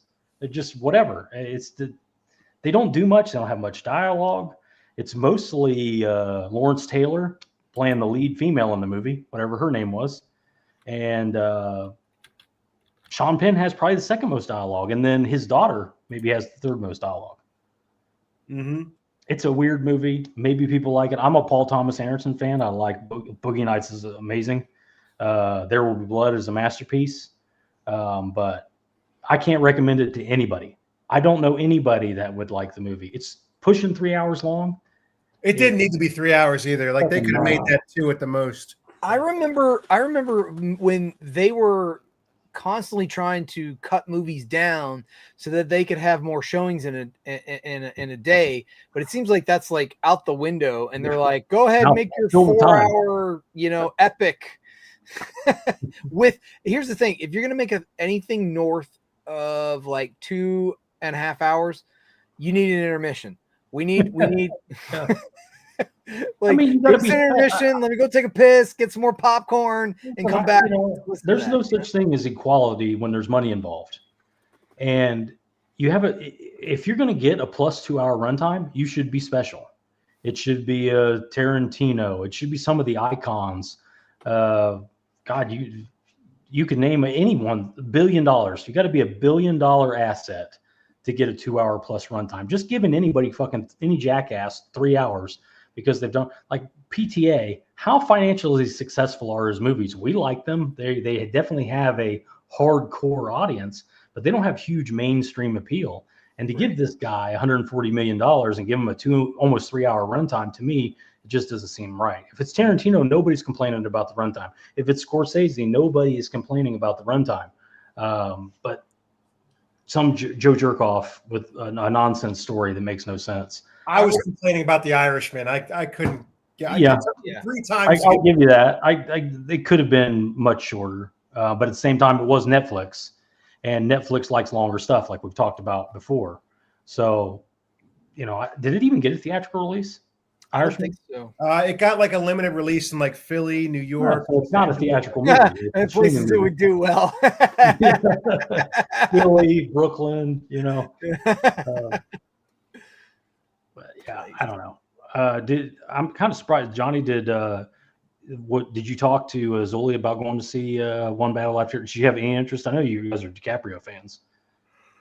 No interest at all. Yeah, I think we saw the trailer for it like 2 or 3 times at least, and the trailer looked great and everything. But yeah, I don't know if knowing that it's like a fucking long ass movie, I doubt I'm gonna sit there in a theater and watch that. But yeah, I don't know. Yeah, Johnny, I don't think she had any interest in it.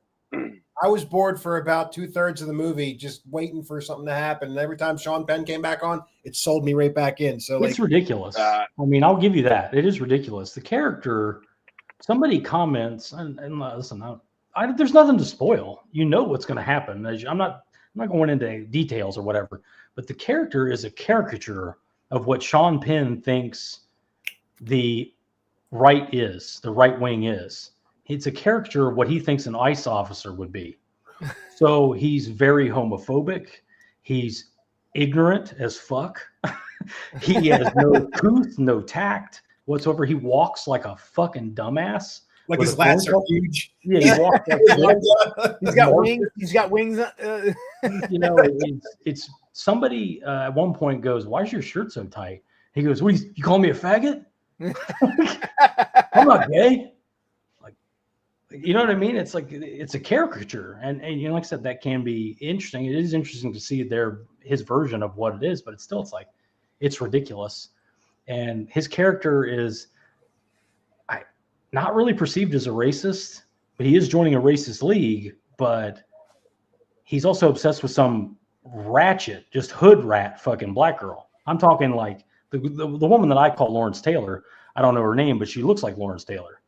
And she spends her time in the movie abandoning her children, being a terrorist, and eating Sean Penn's ass. That's literally what happens. So it's like, I don't know how many people are going to find that interesting. And God, you're selling it to me. You're selling it to me. So I don't know. I'm going to go on Amazon right now. He's playing an ICE agent and, a Fed of some kind in the military. He's tracking her. He's after her, and he's arresting people and, killing people in her faction, but she's sexually attracted to him. And he's like 72 years old. And her husband is not Brad Pitt, Leonardo DiCaprio, but she's really into Sean Penn, who's maybe the biggest fucking dork in history, even the way he dresses and everything. None of it makes any fucking sense. And you notice Craig's not saying anything because I've not made a mistake yet. I've not said anything that's not accurate yet. But I don't know. I don't know. It almost felt like he was like just an older Terminator coming after DiCaprio. And like I said, it's like a cat and mouse game at the end. Like he's always after him. So like he's not really after DiCaprio. That's the funny thing. You know, like he's more after the daughter, I guess. Yeah, more after the daughter, but that only happens at a certain point in the movie where he decides that he's going to do that. I don't know. What's the name of the white supremacist elite group? Something about Christmas trees or something. I forget. Christmas tree adventurers. Christmas adventurers. Something like that. Yeah. I don't know. I got to look these guys in up. the movie or in real life? It's in the movie. It's the movie that he wants to join an elite white supremacist club called the Christmas Tree Adventurers or something like that. Okay. See what I mean? Where it's like, I don't know what the fuck this is. I don't know. Like maybe I'm too old and I'm not up with the young lingo and whatnot. Like I don't know what the fuck it is. I'm an old boomer now. But I watched it the whole time and I struggled. It was the longest 2 hours and 50 minutes or whatever it was of my fucking life. And the Sean Penn stuff is the only bright spot. You're like, oh, what's he fucking doing now? Thank you for agreeing with me on that. He's the only bright spot, but I still don't think it's good. Like I said, it's a pile of shit, and there's one Hershey's Kiss in it, and you got to eat the whole pile. Really? And I really think it will get Sean Penn. He probably will get nominated. He was fantastic. He was awesome. I still don't agree that he was awesome. I think he's better than everybody else, but he was awesome. He's better than everybody else is awesome, but not as good as Hans Landa. I'll say that. Yeah. All right, let's continue. Let's go through the chat here. I guess what I'm trying to say, if you've got one date night planned and you were thinking about that movie, see something else. Save it for streaming. Sure, Daniel, whatever. I probably did. If you're talking about me. Sydney, question: best movie hackers and hacking in movie scenes. Oh, Jurassic Park, Dennis Nedry. Oh, you beat me too, man. I was going to say Jurassic Park. Swordfish is a good one with Hugh Jackman. Hugh Jackman, yeah. Anything come to mind, Johnny? Oh, I got one right now. I can't think of nothing. Boris from GoldenEye. Yes. Yeah, GoldenEye. Yeah. I spiked him. Thief. It's not computers, but they do hack it. Do a lot of technical stuff. Heat, almost the same thing. But you're all wrong. The net. The net. The only thing that comes to mind to me is Swordfish, but I'm sure that's really dated. It's a good one. Die Hard 4. Oh, Live Free, Die Hard. Live Free, Die Hard. I really like that one a lot. It's a good movie with Justin Long and everything, but everybody's hacking in it. That's all it's about. Hacking.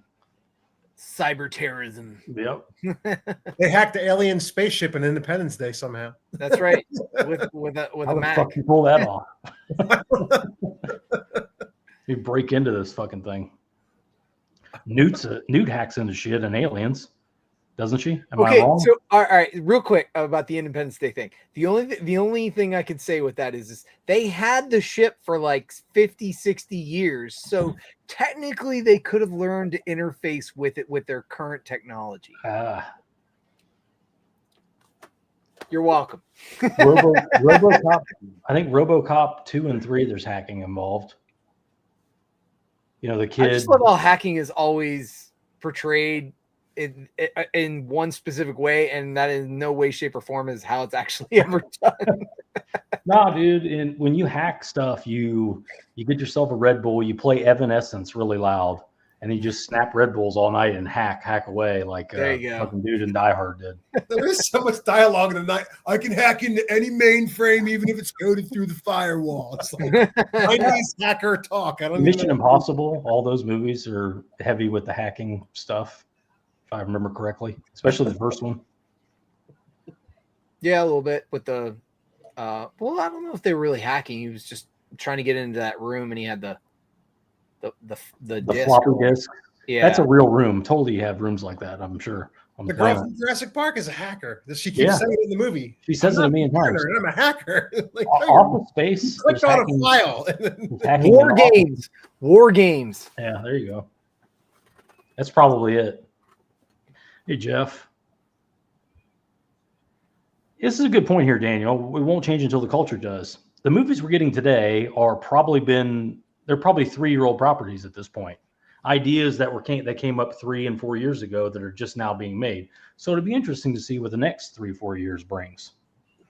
Yeah, especially as like DEI program and DEI hiring practices are. And, kind of the Me Too, believe all women stuff. It was a lot of Mary Sue stuff back in the day. A lot of female, like we've never had female heroes before, by the way, Ripley, and we could go on and on.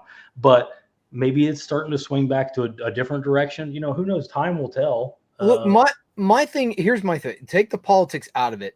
What I have against what has been going on in Hollywood for this is they are actively hiring people that either have no knowledge of that subject matter or actually like hate it. And they're like, you get the job. Meanwhile, the guy that's like a super fan that has loved it and knows everything about it, they're like, what the fans want. No thanks. Yeah. We need fresh eyes on this. Really, we need fresh eyes on fucking Star Wars. We need bring back the fucking guys that directed the first 3, if they're still alive. Who directed the first 3 Star Wars movies? If any of them are still alive, have them do one. Lucas directed the first one, then you it was different. It was 2 different guys and George Lucas. Yeah. So whatever it was, bring back one of those guys. If you want, like a good example of that, George Miller comes back after a long hiatus at 71 and does Mad Max Fury Road. Yeah. It's a massive hit. It does well internationally. It's a juggernaut because he knows the fucking subject matter. He knows what the fans want to see. It does really well. But then he made Furiosa, or not? And then he made Furiosa. I heard his wife made Furiosa, and he stood there right next to her because his wife is his editor. Oh, okay. So it was kind of like, like we'll go with your thing. It's my name, but we're gonna, like I will say this: I liked Furiosa. It was supplemental material, is really what it is, and that's why it didn't do well. It should have been that could have. I could see that could have been a TV show. That was. I don't think that needed to be a big theatrical movie, and it had a lot of big shoes to fill after the success of Fury Road, which is for all intended purposes a Furiosa movie by itself. It does not really a Mad Max movie; it's Furiosa. Movie. How about this? Nobody complained. J.J. Abrams was a huge Star Wars fan and made The Force Awakens. Did a great job with it, I think. Even though it's really I could have seen him doing all 3 of them, frankly, because with the direction that they went with that. But it was, I don't know, they just abandoned everything that he did. And then Gareth Edwards, he's a huge Jurassic Park fan. He did the sequel as like a dream job for him, and he made it his own. It's like its own fan film. Yeah. But this is after other failures too. Like that franchise, especially Jurassic Park, going different directions with different directors, and then they finally now it's like, well, let's get a fan and let's try that, and you've already burnt a bridge for a lot of people. So I don't know. They tried things, whatever, and I'm sure in their minds it's like, well, we have these licenses for the rest of history. Yeah. So if we have a bomb here, there, whatever, maybe that's the way they think about it. Yeah. It's like, well, we'll just try again in 10 years. Well, here's why I think Scream 7 is going to be a success, because the actual creator of the franchise is directing this one. Yeah, wrote and directed. Just like the Scary Movie, the Wayans brothers are finally back in control. That could be great. I hope it's great. I hope they let them do what they want to do. Yeah. But we'll see what happens. I wonder what's going to happen to the James Gunn verse if Paramount buys Warner Brothers. I wonder if they'll boot his ass out and reboot again. I didn't see the Superman movie. He lost me when he had a fucking dog. But I think it made money. I think it made close to $1 billion, not 800, 900 million. I think that's I don't know what the budget was. I know it made a profit, but that was the last movie I saw in the theater. I'm a huge Superman fan. The story's just riddled with bad plot holes. I mean, here's the thing. He doesn't even save the day in his own movie. He doesn't even save the day. Well, everybody else fucking saves the day in various ways. He's just there. Say what you want about Zack Snyder. Superman saves the fucking world in his movie. Yeah. I'm not a Man of Steel fan, but yeah, Man of Steel was far superior to the new one. I'm I prefer Batman v Superman to Man of Steel. I think that ending's awesome with Superman getting himself killed and all that shit to save the people, even though they hate him, or that's the perception at the time. But I'm not a superhero guy, so I don't understand. Maybe that's wrong. The lore's wrong. I have no idea. It's not really my area, to say the least. I see Chase. Chase is popping in. Yeah, that's cool, man. Luke got tired and decided it was time to die. Yeah, he gave up. Yeah. I've talked about this with Jason before, where it's like, why didn't they have 3 old guy movies when they bought the franchise, Star Wars? Why didn't they have 3 old guy movies and then do 3 young people movies? Get the old guys money, keep them happy, get them to buy all the toys and shit again, and then do 3 youth movies. Make them, virtuous and get a melting pot and all the things that you wanted to do, but they jumped straight to the new kid movies. Well, Lucas had treatments for the next 3 movies, and he was led to believe that they were going to use those treatments when he sold Lucasfilm. But as soon as the ink wasn't even dry, they were like, we're going to do our own thing. So, Who knows, man? Like I said, wrong executives, culture, time, big mistake to make, even though they still made money. It's not like they didn't. Yeah. Who knows what we're talking about? Sydney's recommended One Battle After Another. I hated it. I think it's a 2 out of 5 at best, but opinions vary. Sydney liked it. Craig, what did you rank One Battle After Another? I'd give it about a 2 as well. It's just, like I said, the Sean Penn stuff's the only thing that kind of kept me in it. So I'll never watch it again from start to finish. But if they do like a YouTube compilation clip, Yeah. I'll watch those scenes. You need the Cliff's Notes of that movie. Yeah. There's not many times like an actor in a movie like really draws me in. Like I could think of a few, like one being the Sean Penn thing, Christoph Waltz in Inglourious Bastards. Another one was Christian Bale in The Fighter. If you ever seen The Fighter, Yeah. Christian Bale's character, like you really believe he's a crackhead. Like you really think he's a crackhead. So like obviously Heath Ledger and the Joker, that was another one that just drew me in the whole time. Yeah. So yeah, if there's a performance that gets me, like I'm gonna be a fan, Is there one movie you can think of, Johnny, where like if one character wasn't in it, you wouldn't even like the movie? I mean, there's definitely plenty. Shit, man. I think we were just having this conversation not too long ago, and just come back to me on it. My brain is like, Well, I can tell you what. It's sitting there quiet the whole time. I can tell you what comes to mind. Like, casting can be very important, and absolutely. without, I'm not a Johnny Depp fan. I'm not a big fan of his at all. I think he's without a script in front of him, he's stuck at, where can I find an ornate scarf store? But if you don't have Johnny Depp, you don't have a movie when it comes to, oh God, now I'm blanking on the name of the movie, the drug movie he did where he played with Benicio del Toro.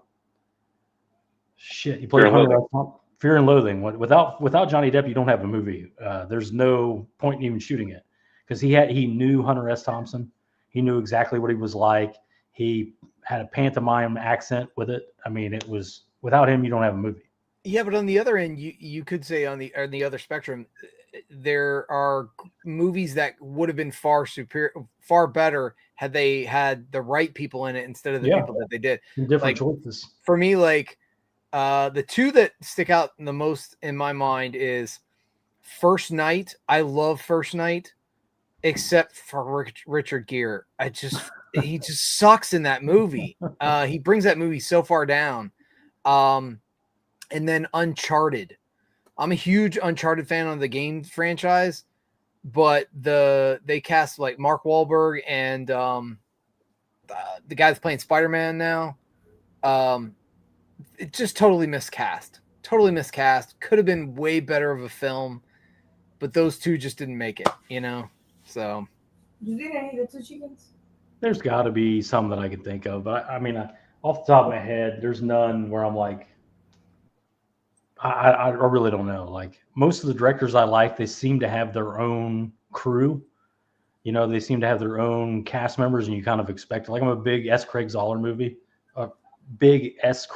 fan, and he likes his certain cast. If you watch his movies, you'll see people from all his movies in the same movie. So it's almost like you kind of expect it. Like now, Vince Vaughn is kind of in his circle, and God, I can't think of her. Deb from Dexter is kind of in his circle, and she's kind of like Adam Sandler films. He's got all the Tarantino. All his same guys come back every time. You know what? I recently watched. First time never saw him was the. I wouldn't call it a trilogy, but it's like Shaun of the Dead, World's End, and Hot Fuzz. Is it Hot Fuzz? Yeah, that's 3. Yeah, it is called a trilogy. They call it the Cornetto trilogy. Okay. And there's different flavors of the Cornetto ice cream in each one. But you know, it's I like all 3 of those movies. I liked all 3 of them. I definitely like Shaun of the Dead the most, though. Oh yeah, that's a classic. But World's End is pretty underrated, but it's still probably going to be. I'd say I'd put Hot Fuzz at 1, and then Shaun of the Dead at 2, and then World's End at 3. World's End, I felt like they kind of went off the rails with it being kind of falls apart a little bit. Yeah, I really felt if they would have just stayed with the idea of them going out drinking and then shenanigans ensues there, but when they like jump over into sci-fi land. It is hilarious though when they start beating the shit out of the and they're trying to come up with a name for them. Yeah. That part is hilarious. He goes, nobody here, not one person has this come up with a name better than Smashy Headman. No one. Yeah, so you know, like I said, I think a few watches in, it's got good banter with those guys. Sith is saying, for those interested, Brian Storr, Hollywood hard boxes. That could be a porno too, so be careful what you're searching. But yeah, Jeff, the TCM box set is killer, and I'm sure it's selling like $2 ass in Tijuana. He's doing great.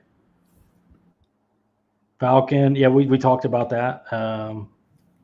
Yeah, that sucks, but you know, like I said, go over to Brian's video, you'll see it.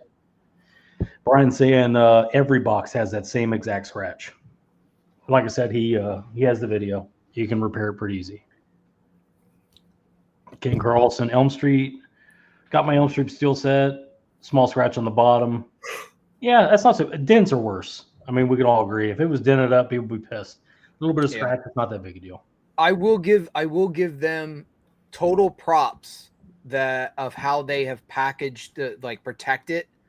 That is by far the best I've seen for them to try to like have that show up not dented to hell. Yeah. Double with box. It being a box within a box within a box. You know, another one probably, you know, it's Johnny Depp. He's not that he's not a talented actor. I just don't like his ass. But you know, Edward Scissorhands. Yeah. Did anybody else do that? You know, without him, you put fucking Crispin Glover in there to play Edward Scissorhands. I mean, Michael J. Fox in Back to the Future. Pull him out. Is that going to work? You know. Well, clearly it wasn't working with the other guy. It's Stoltz or whatever. Yeah. So definitely a random one to throw out there, but I'm a huge John Candy fan. So without him not being in, if he wasn't in 10 Cloverfield Lane, that movie would be absolutely garbage. John Goodman. And I Sorry, agree with John Candy. John Goodman, I agree with you 1,000% that John Goodman made 10 Cloverfield Lane. You don't have a movie if you don't have him. It would be a to-be original without fucking John Goodman. A to-be original. It would be. Yeah, it would. He did a great job in that movie. Ken Carlson, Arrow is probably putting the Elm Street 4K set. You know, there's already UK. Some of those sets are UK sets, so they'd have to wait until the rights were done. But I could definitely see him doing it. A better set with new, because the features are lame too on that release. We didn't talk about the bonus features. By all accounts, the bonus features are dog shit on that new Nightmare set. They didn't put anything new on them? From what I understand, very little, if anything. Part 5 is like restored with all the uncut scenes, which is kind of cool. Okay. Well, it reminds me of that Big Bang Theory episode where they want to go see the Raiders of the Lost Ark, and they're like, "It's got 7 new seconds of footage." Thank God. It's like one of them like still the film at the end of the episode. Yeah, They're like, yeah. "Oh, and that's not the Yeah. Johnny's like a big. It's always a big red flag for Johnny. Like if I tell him, "Oh, it's a new cut," he goes, "Okay, well, tell me more about the new cut. What's different about it? Is it 2 minutes? Is it 30 minutes? Like, is it really worth me upgrading the fucking thing?" Yeah. Speaking of that, I just being like 3 years late to the game, I bought the digital re-restoration of Francis Ford Coppola's The Outsiders.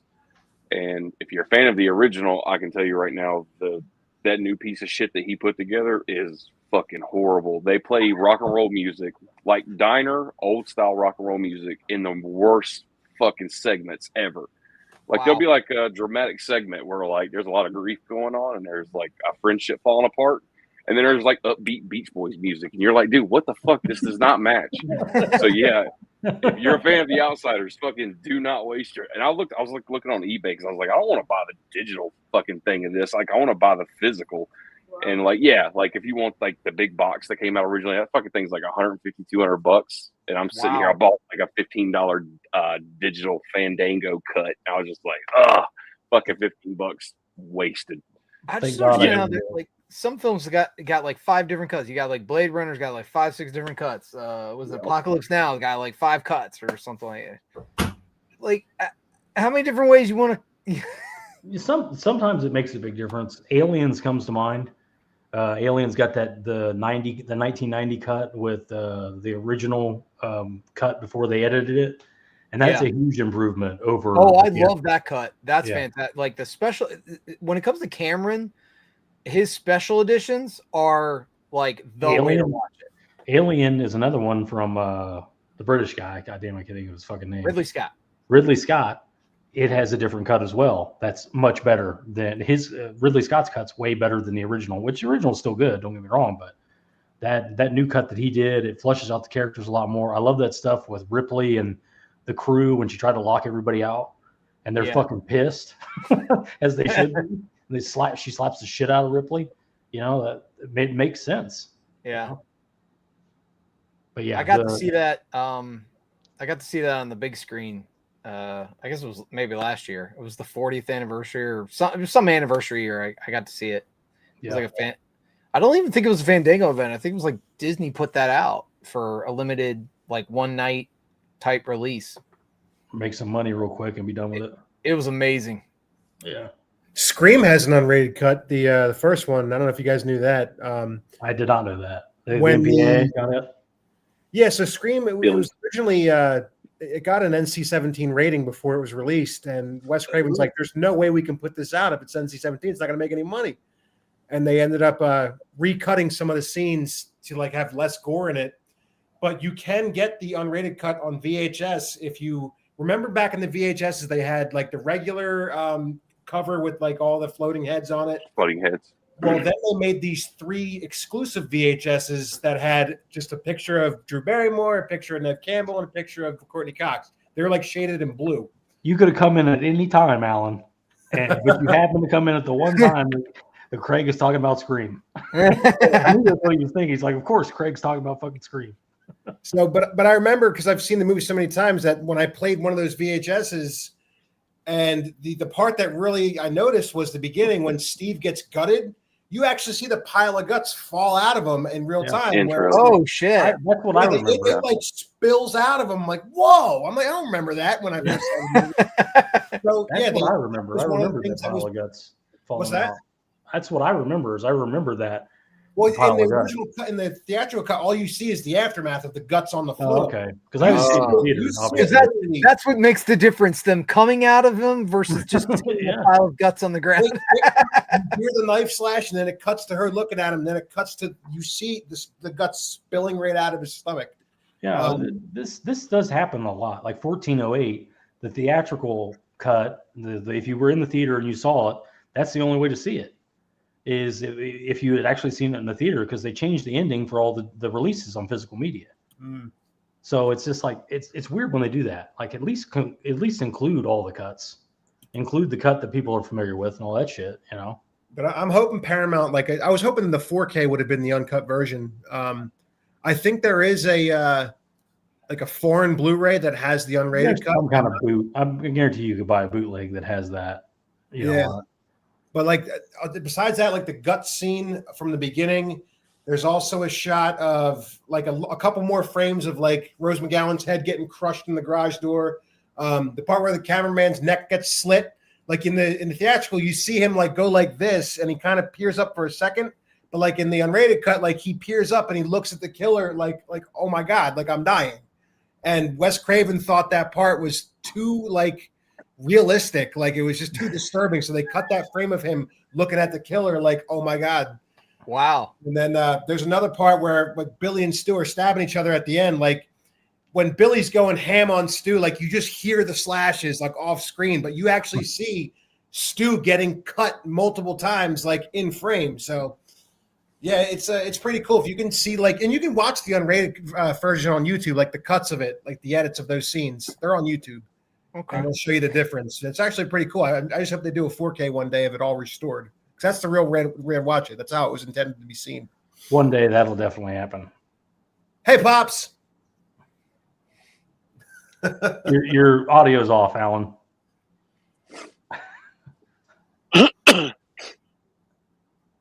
He's like, I'm trying to find it. Still not working. He's like, oh fuck it, my mic's not working. Came in right as I was talking about. Wait. I'll just be his interpreter. Nothing. Alan will fix that. Napalm, what's going on, man? The Friday set being limited was bullshit. Absolutely. Yep. I rushed to pre-order the set and wish I waited to get a better deal. Still a great set, but false limited. Absolutely. Like the limited part was you got a lithograph. Was that a special lithograph? A lithograph of the artwork on the box, and then a poster of part one. Yeah. So two posters for the extra money. They were actually 24 by 36. It was the first time Screen Factory walked outside those strange dimensions they used for the lithographs to do that as well. Really? It was a cool poster. I'll play Freddy if I have to. Sure. That was Vaughn Whitehead, right? He did the artwork for that box. I don't remember. Yeah, well, Johnny would know. Yeah. Yeah, it's Devin Whitehead. Yeah, that guy hates my guts. Nick, what's going on? You guys remember a movie called Jumper from 2008? I remember it being decent. Yeah, it wasn't bad. I think it got a lot of. I think it was too soon because Hayden Christensen was just still on. Everybody was hating on him for Anakin. Yeah. You know, I think that movie's probably aged better in the eyes of a lot of people. Isn't there a spinoff to that movie called like Push or something like that? Are they in the same universe? I thought I remember that being like a related movie. Jumper saying Urban and Dread kept the helmet on. Lost the cod piece. I don't even know what a fucking cod piece is. What is a cod piece?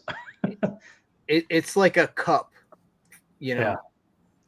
But I love his portrayal of Dread. I love that movie, Dread, South African movie. They could have used Carl Urban in the new Tron. Yeah. I mean, can't do everything. I'm sure he's got other shit going on. Is The Boys still happening? Is that still a thing? I don't know if The Boys is still happening, but I mean, he was probably tied up with Mortal Kombat. Yeah. And who knows what else? I mean, he's definitely a hot commodity. Daniel says, I thought Weapons was pretty good. I know there are a lot of fans of Weapons. I did not care for it at all. But, I liked Bring Her Back a lot that came out this year, but Weapons just did not do it for me. That's another script that I thought was a mess. You got it, Alan? Is that better? That's better, yeah. I just got a new desk, and my son hooked up the microphone. He plugged it into the USB port of my desk, not in the back of the computer. So throwing your kid under the bus. Yeah. God damn it. So hold on. You heard that? I got a 7.5-foot fucking Chewbacca in my room now. That's awesome. Hold on. I don't know if I can turn my camera and show y'all. Wow. You don't want to come home late at night and forget that fucking thing is there. Does he move? Yeah. God damn it, now my camera's fucked up. Where the fuck did you get that, Al? I think he got it from Home Depot. I think that's what he's telling me. That's awesome. Wild Wrangler, what's going on? Sasha, what's going on, man? Hello. Inglorious is completely forgettable to me, so hardly a comparison. I would go the exact opposite. I think Inglorious Bastards is much, much better. Like That's his best movie. Not It even really might be. comparable to one failure after another. But hey, I'm glad you liked it, man. I did not like it at all. Damn, forgettable though. God damn, are you talking about Inglorious Bastards? God damn, that's a lot of work. Yeah. Physical Media. Hold on. I got to Chewbacca. He's motion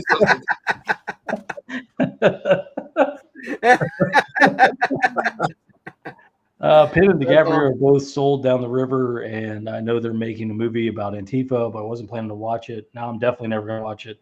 I mean, there's a lot of propaganda in there. I can't say that there isn't, because there is, but maybe if you're a monster Paul Thomas Anderson fan, which it doesn't even really feel like a Paul Thomas Anderson movie, so I don't know. Maybe some people like it. Some people really like it, but I would do your research before you spend money on it, in my opinion. Wild Wrangler picked up 28 years later on 4K. Now I've heard nothing but horrible things about that, but Yeah, that's a waste of time. My opinion. There you go. We're saying, hey, Wild Wrangler watched the VHS Halloween new film. I liked it. Oh, that just came out. Johnny, have you seen that? The new VHS? It's on Shudder. It just hit Shudder yesterday, I think. It's supposed to be pretty good. Sasha saying, Lawrence, that's a woman. It's Tanya. Oh, that's a woman?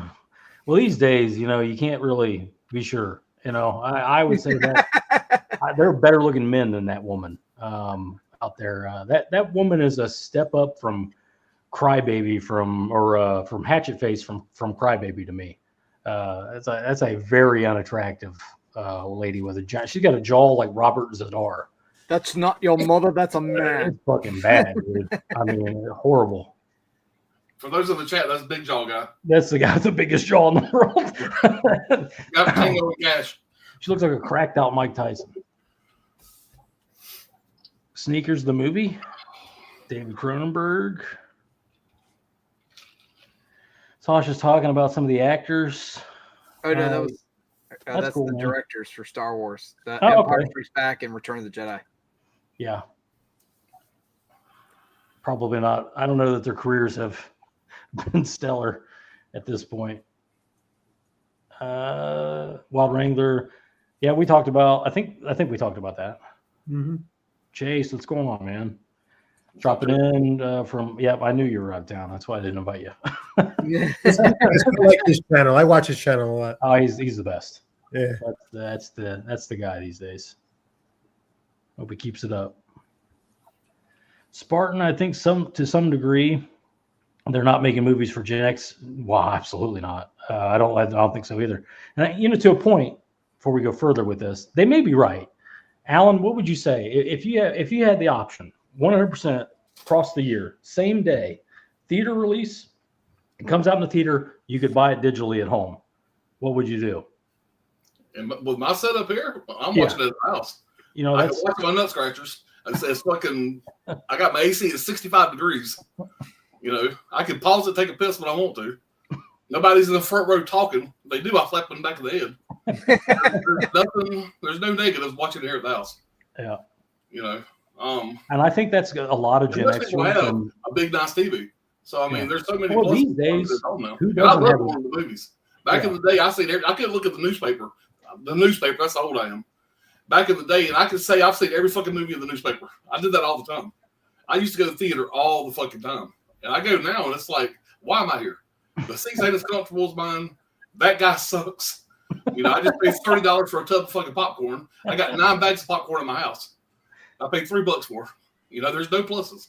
Yeah. You know, but I still go because there's still certain movies I want that experience. You know, TCM was a big one to see in the theaters. There's that was a no-brainer. Top Gun Maverick. Yeah, we all, you know, to an extent. I mean, even people that aren't into movies have a giant TV on their wall. You know, it may not be the best quality, but it's still a giant TV. Yeah. And, you know, It's for a still lot nice of to people, watch a movie on, you know. yeah. So it's kind of the time we're living in. And I think they're doing their best with that subscription model. That's getting people back to the theaters. They buy that subscription, they get four free movies a week, and suddenly they start going. You know, they spend the money. It's slowly changing. The culture's slowly changing. You know, for example, Mark Wahlberg has got a new movie premiering on Amazon. Mm. You know, MGM Amazon. You know, Yeah. you got big actors, huge actors. They have a movie's premiere on Netflix. You know, they're starting to see where the fucking money's going to. Yeah. You know, they're trying to change the culture because they're trying to survive.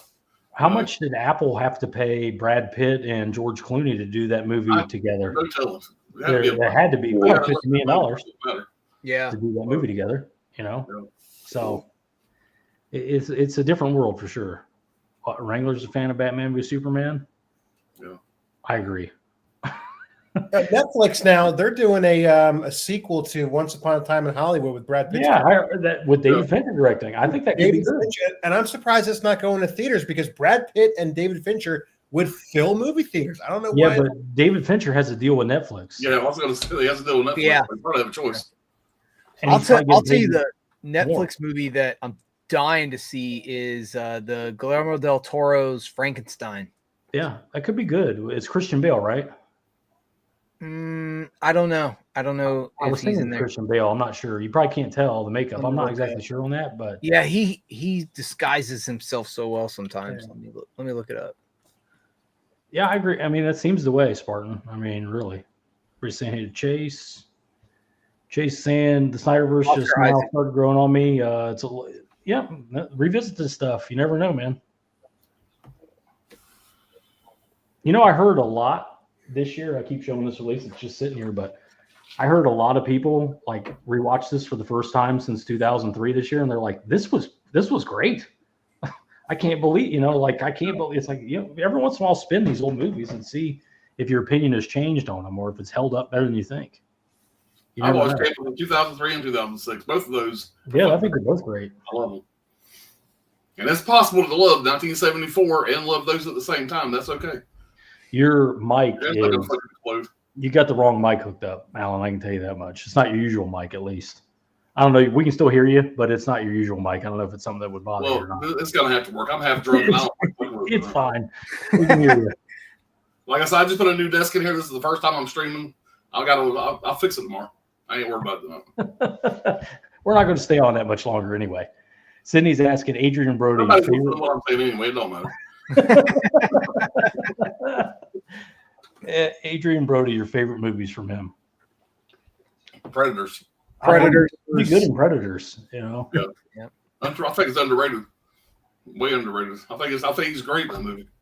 Pops, it needs a 4K with a slip. Is it not coming with a 4K? Oh, it won't be. It won't be with the slip. It's in that set. Just The new Predator set. Oh, hang on. Yeah, man. Yeah. Now we just need a slip cover for it. Oh yeah, it's coming. It's coming. I'm gonna do it. Oh, it's Oh, got that's inside cool. artwork too. That's badass. I love the Berserker Predator. He's so cool. Yeah. Seems like Predators was unanimous. Johnny, anything come to mind for Adrian Brody? Trying to think. Didn't he play in a movie called The Pianist? I believe it was. Yeah. Yeah. King Kong. Yeah, he was pretty good in King Kong. I didn't like King that Kong- version of King Kong. It's not particularly great. I bet it has not held up well with the CG and all that. Yeah.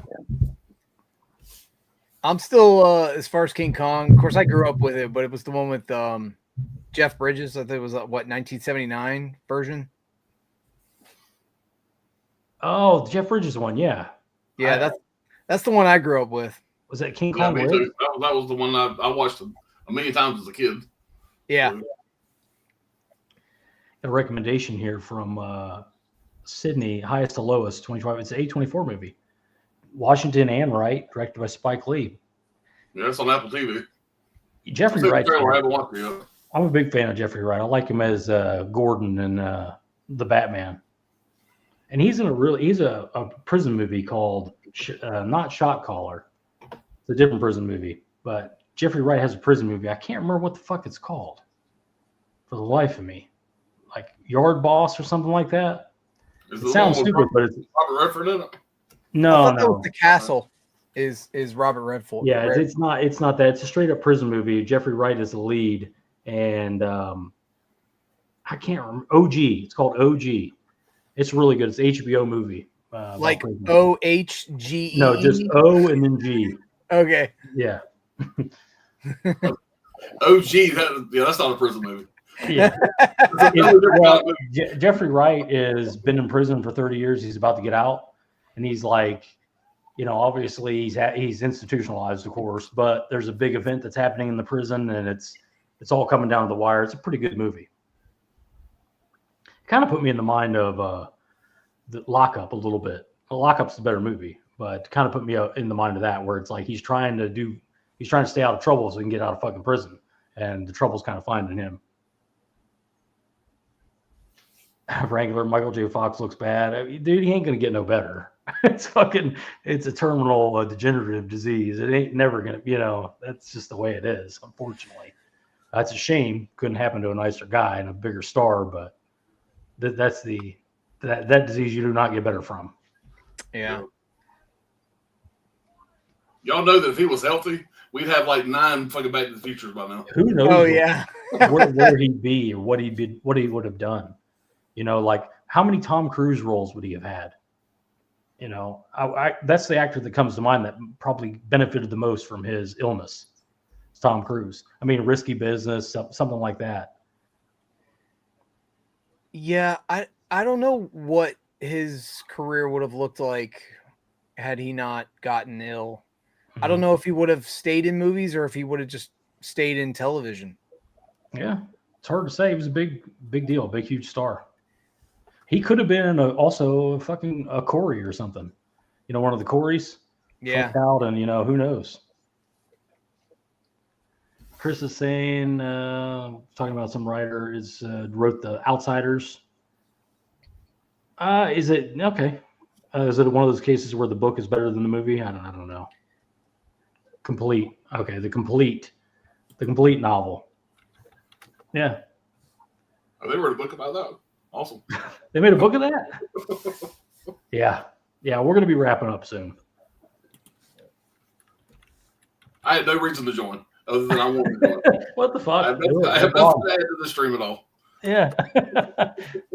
Yeah, it's always good to have Alan. Alan's son here. This is Adam, right? Yeah, he's actually in the other room.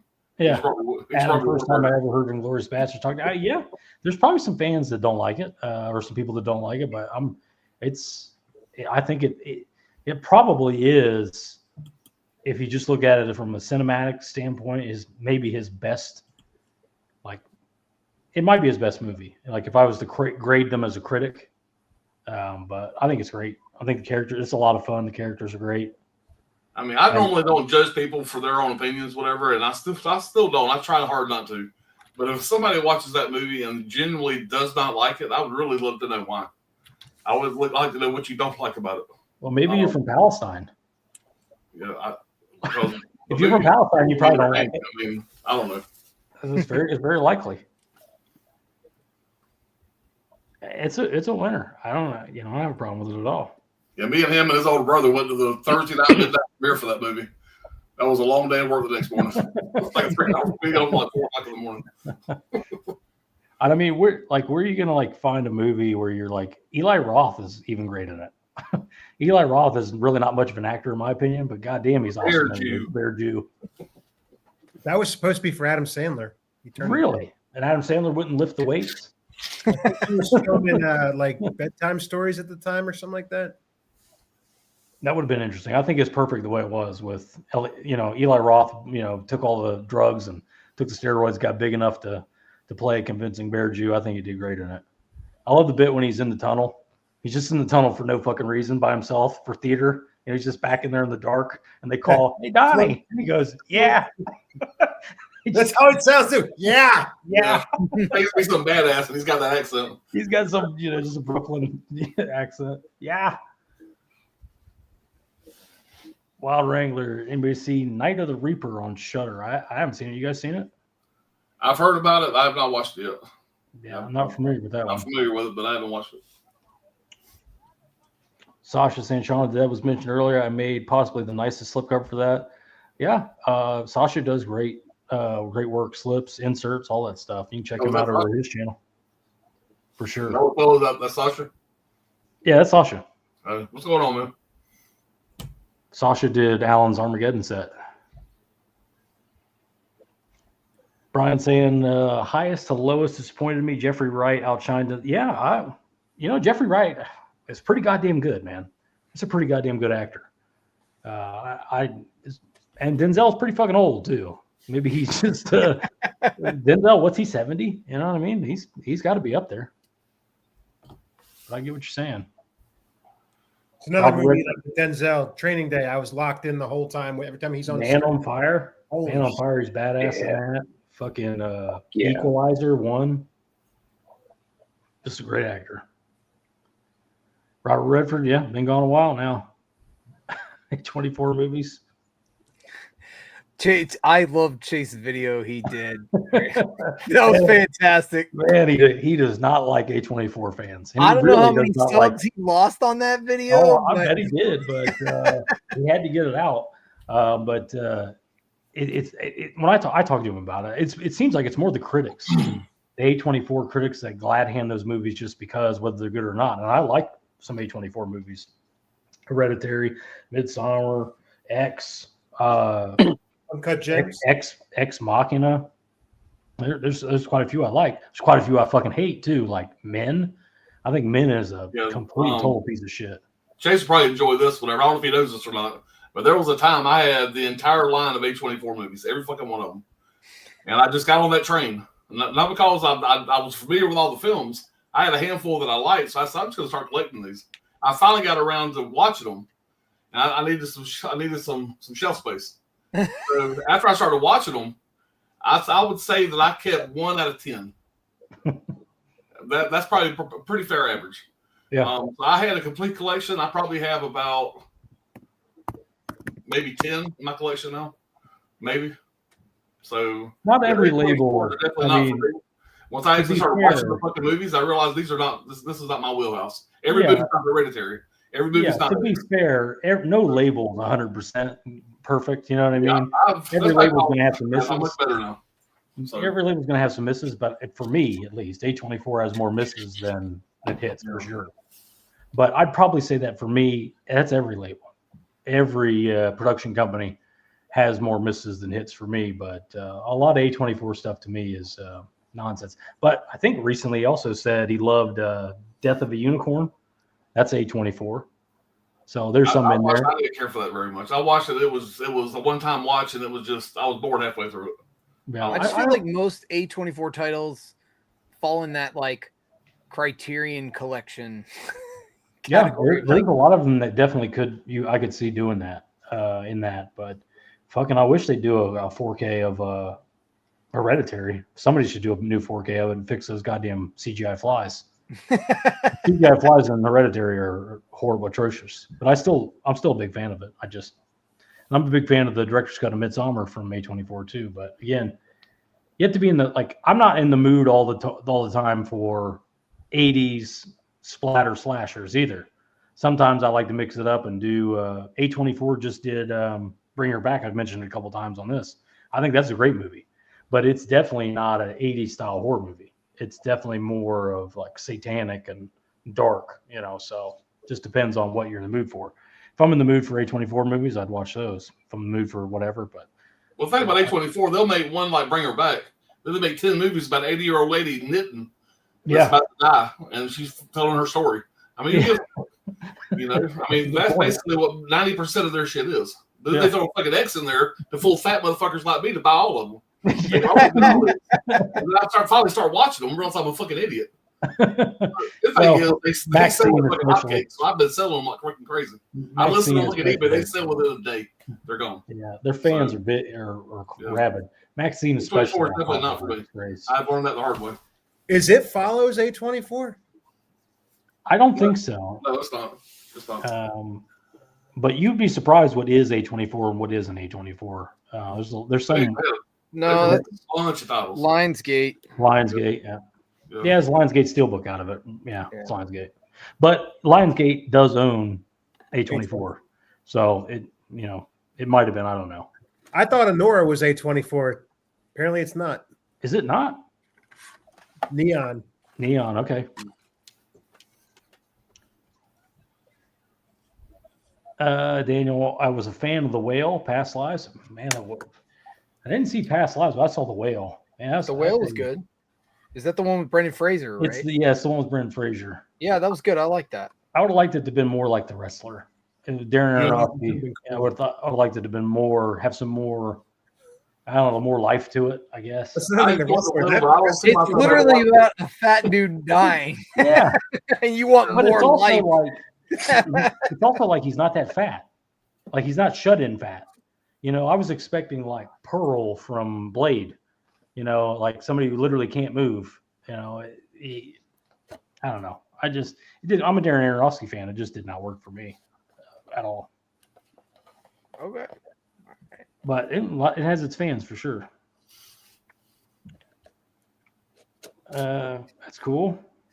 The houses are the best they've been in a few years. Oh, cool. At Halloween Horror Nights.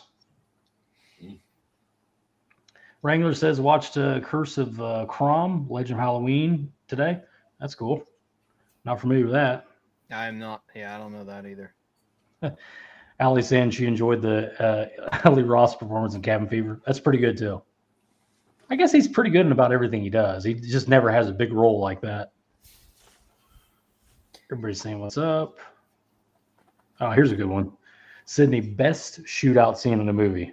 What do you think, Johnny? Heat. Is it Heat or is it... It's Heat. Yeah. I'm gonna say Harlem Nights. Put that little motherfucker away. The town's pretty good. I would say that's got a pretty great shootout. I always like. I mean, if you out in Predator when they're mowing down the jungle. Yeah. I mean, just depending on Unforgiven? how restrictive we are on this question, like the Beach of Normandy and Saving Private Ryan, that's a shootout scene, right? Yeah. That's a good one. Way of the Gun, the final shootout is pretty great. That would probably be mine. The final shootout at the brothel in the Way of the Gun. But there's got to be westerns to be considered in this too. Yeah, that's what I was saying. Like Unforgiven. I love. Yeah. The Hell Django shootout at Candyland. Yep. Yeah. Fuck yeah. Yep. Okay, Corral. Good and Bad and the Ugly. Yeah. Fuck I mean, yeah. there's a million. What the fuck? Nah, goddamn it. Tombstone. The shootout at the OK Corral. Literally that. Yeah.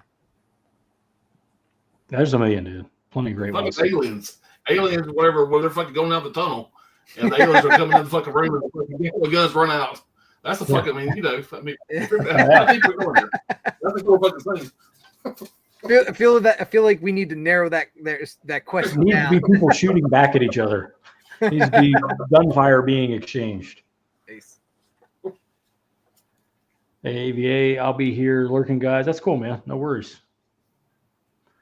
Don't fucking wreck your car and kill your whole family on the way home from fucking Disney World or Universal. Said they love Jeffrey Wright performance. I don't remember him in Shaft. The Shaft from 2001 or whatever. I don't remember. Damn right. I don't remember him from that. I remember Christian Bale from it, but I don't remember Jeffrey Wright. But I'm sure Jeffrey Wright was good in it. He's badass. The shootout between Denzel and Ethan Hawke at the apartment at the end of the movie. Shot me in the ass. Shot me in I'm the ass. searching with this bitch, Jake. How you want it, fool? Remember that fool in the wheelchair? How you think you got there? Kurosawa's High and Low is such a hard act to follow. I don't even think I've seen that. I don't even know what that is. high and low. It sounds like a Criterion. Mid-90s Uncut Gems or A24. I like Uncut Gems. I have a copy of it. Tommy told me to watch that. I should probably check that out. Mid-90s. Yeah. Yeah. I've heard good things about it. I just haven't seen it. Good Time is really good as well. That's an A24. That's Robert Pattinson. Yeah. He must have had a contract with him because he's done about 5 A24 movies. But let's not forget, A24 does have those Australian twins under contract. So who knows how many movies they're going to have to do. The guys that did Bring Her Back and Talk to Me, they're putting out good movies, I think. My favorite movie of the year is Parthenope.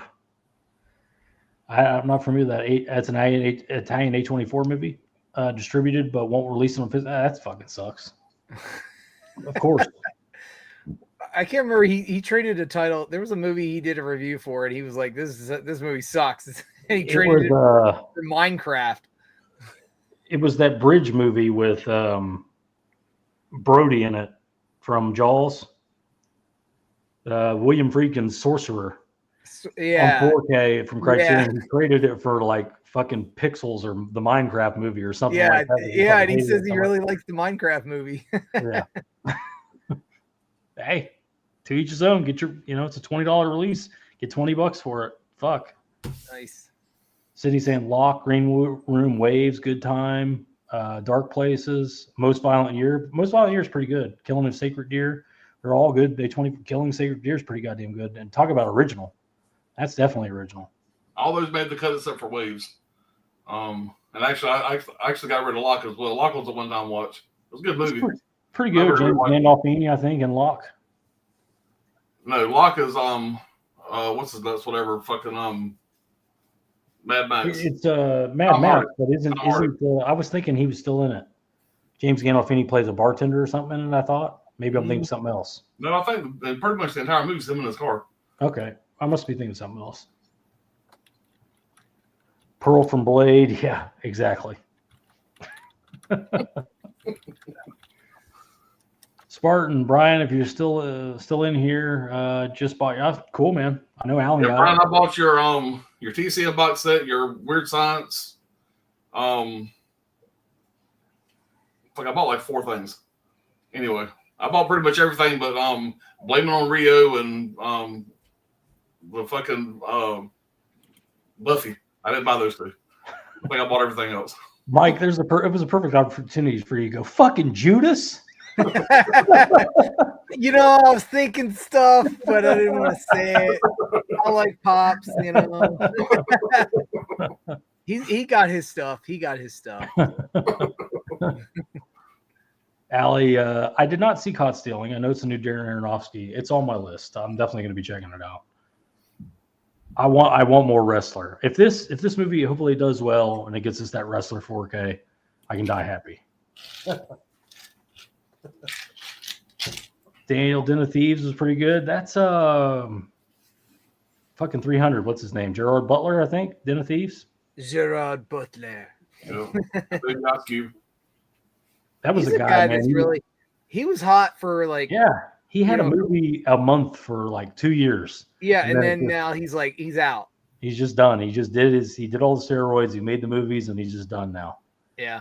Dwayne Johnson was another one like that, where it was like, goddamn, there was a time when he had a movie coming out every month, and now it's like he's slowing down, he's got the AIDS. It's something's happening there. Yeah. Ryan, what's going on, dude?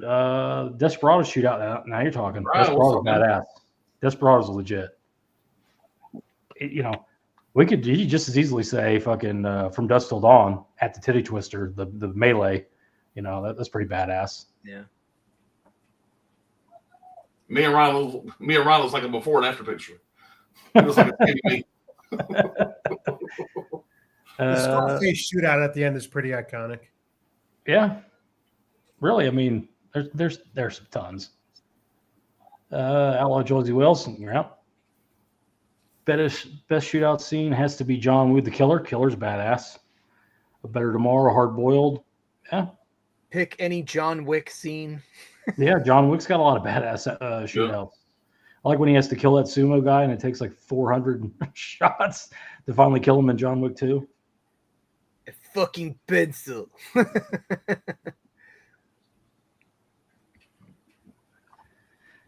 Oh my God.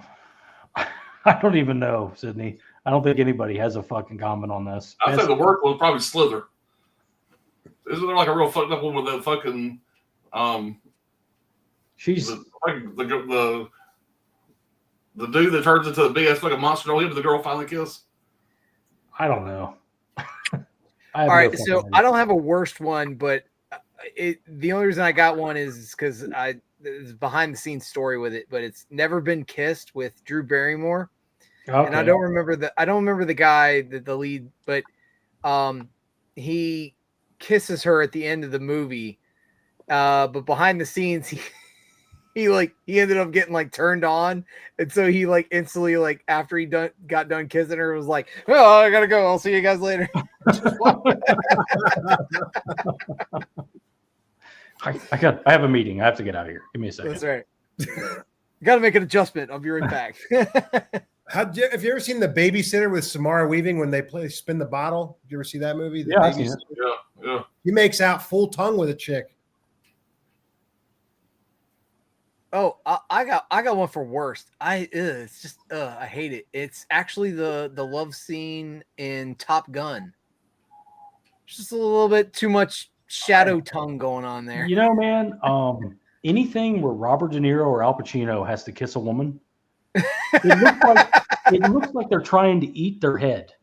Like they're turning them sideways and they're like trying to stick their whole fucking tongue down their throat. It looks like they've never kissed a human being in their life.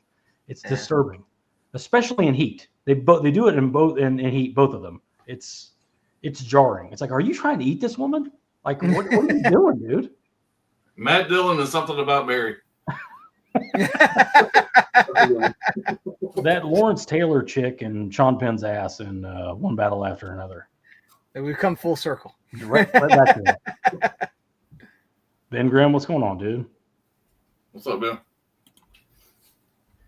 Jason, I'll start. I did not like Iron Claw, but Alan did. He can probably tell you some good things about it. But Yeah, I saved this on the shelf. I kept it. I had a good time with it. It's a terrible story. Obviously, I put very familiar with the story. I did some reading on it before I watched the movie, but yeah, it was an enjoyable movie. I kept it. It made the cut. So now I'll have to go back and rewatch it. I mean, I don't know. Can we get a Brokeback Mountain sequel of like Salma Hayek and Penelope Cruz? And something that we all want to see, you know, like Brokeback Island, Brokeback Horror Island. I would watch those two make out all day. Like the Tides to Lois is based on. Okay, I didn't know. I didn't get that reference. Wall Wrangler is Talk to Me, Bring Her Back, the same universe. They say they might blend. We're not sure. Like the hand and the tape, they might be in the same universe. I don't know. If somebody can come up with a good script, then the answer is yes. You know, like they're taking their time with those franchises. It's not going to be like slamming them out every year. They're really working on the production and everything. And if they can put that tape in somebody else's hand and Bring Her Back, and it's just as good as Bring Her Back, I'd be all for it.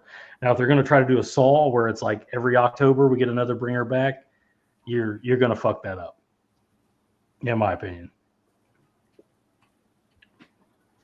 The Drop, James Gandolfini, that's what I was thinking of, The Drop, not Locke. Daniel Greenland was great. Gerard Butler. Now, I've not seen that, but that just came out. There's a physical copy of it. Yeah, I think it just came out. I've heard good things about it, but again, I don't know anything about it. Yeah, it's good. It's a good movie. I enjoyed it. While Wrangler Pops told someone I work about your channel. Oh, cool, man. That's cool. Nice, man. Scary movie. Daniel says best kiss. All tongue. Sasha saying there would be no John Wick without John Wick. That's a good point. Definitely helped. Ben Grimm practice kiss from Cruel Intentions. I was expecting Craig to go, yeah, like it's typical. You know, that's two broads. It's the Jew broad and whatever her name is. the young one. I haven't seen that movie in years. Sarah Michelle Gellar and Sarah Michelle Gellar Selma Blair. and Selma Blair. Yeah. Daniel, or in not another teen movie. Fucking Woody Harrelson and the landlord in Kingpin. Oh yeah. He's puking in the toilet. That's Lin Shaye, right? Wasn't the landlord Lin Lin Shaye? Shaye. It was Lin Yeah. Shaye in makeup. Yeah. Was good. Wild Wrangler, Killer Tongue, Robert Englund. Absolutely. Yeah. Was that part 2? Yeah. It's on the inside of that steelbook, I believe. That scene. From Brian to Alan, your order is shipping Monday. Yeah. Nice, man. We mentioned it earlier. Brian would have probably done this, but he's busy packing orders all weekend. So they got to go out. And we all know how it is with eBay and shit. If you get busy, it takes a lot longer than you think to pack shit up, especially if you're going to do it right, like physical media people do. So there's no way he was going to have time for it. Here's something I wanted to address now that Pop's in the room. So Sony and their business model with the steelbooks. So you want a movie on 4K, they pretty much force you to buy a 4K steelbook because they don't really give an option for a slipcover. It kind of started with like Fright Night, and then it was Insidious, and then Thanksgiving got a 4K steelbook. And now it's like they're doing it with like Anaconda, and then coming out, and then Panic Room was steelbook only. It forces you to buy these releases because I feel like that's what they're just pushing for now. And now that like Sony distributes all the Disney titles now, they're doing that same model with the new releases where the Blu-ray gets the slipcover and the 4K gets the steelbook. So you're like pressured into just buying the steelbook.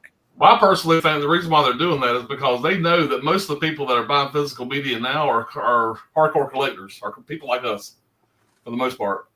And I feel like that the reason why they're leaning that way is there's got to be numbers involved. I feel like when they release a slipcover and a steelbook, everybody's buying the steelbook more than they're buying the slipcover. They buy it first. Obviously, there's got to be money on one side more than the other is why they're going that route. Well, I can tell you just like from a numbers aspect. So if you look back like 2006, that was like peak DVD sales. They did total, like all DVD sales were about $16.6 billion in revenue.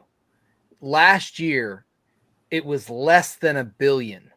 So what's happened is that since it's not as big as a amount coming in, they are streamlining production and cutting costs, and they're looking at what can we charge the most for that brings the most value to the customer. And right now, it's steelbooks. That's People why feel you're like they're getting more when they buy a steelbook. Yeah, they get more. They can charge you at least $5 to $7 more for a steelbook, and since they're only doing one type of release, they're making it cheaper on the production side for them because the more you order of a particular thing to be manufactured, the cheaper per unit it gets. So with them, if they tried to do a steelbook, then do a case with a slipcover, and then like some other version, that cuts down, that starts breaking up into the different amounts, and then that's going to raise the cost per unit for production on their end. And since like for us on the consumer side, we've really been fortunate that movie studios have really kept their prices pretty much at the same area that they have for the last 20 years. I mean, if you even go back like 20 years, you know, like I can tell you right now, like I paid $35 for The World Is Not Enough on DVD. So for the fact that we're still paying $35 for a 4K steelbook, that's amazing. So that's what's going on. That they're trying to streamline and keep costs down and maximize their profit, considering that how little money they're bringing in versus what they used to. Yeah. Well, you would think just to cut the cost, they would put the slipcover, especially for a catalog title, like just put it out on a 4K slipcover. And then I get the new releases with the steel books, but like you got to think, Craig, you're not thinking about it clearly enough. Like they jack up the steelbook price. The MSRP is higher, so it's going to be higher on the shelf regardless. So if you only have one option, it's a steelbook going forward. You know, the label sells it to their vendor, and their vendor then distributes it. So the vendor is going to be able to charge more for a steelbook because the MSRP is higher. So these companies, all they care about is what they can charge for it. They don't give a fuck what Walmart puts it on the shelf for. And Walmart's putting it on the shelf, pricing it with the previous release. They're pricing it with other 4K titles before that. The steelbook price is not caught up on the shelf yet. So when they're still like a peer-to-peer, while they're still a peer-to-peer, they're going to have to keep their prices compensatory. Yeah. When there's no more slipcovers, the prices can go higher. Right. And not all companies are doing that though. Like Universal and Warner Brothers specifically. Yeah, every year we kind of they're still doing catalog of steelbook and slipcover. Yeah, but every year we say this, and more companies are adopting that steelbook model. So it's been going on like this for 4 or 5 years. I think Sony is really been the leader in this for 2 reasons. One, they've really been the smartest ones where financially speaking, they didn't get into we're going to have our own streaming service crap. They're just like, we're just going to keep the licensing it out type thing. So for them, they've always been very efficient with the methods of which they're bringing the media to us, but also with them making the deal with Disney is taking a percentage cut. That's why the prices for Disney steelbooks made by Sony are higher than a Sony standalone release, is because Disney is taking a certain percentage cut. So Sony's just applying their same model that I was talking about earlier, but they have to charge a little bit more because Disney wants their share, their cut of the pie.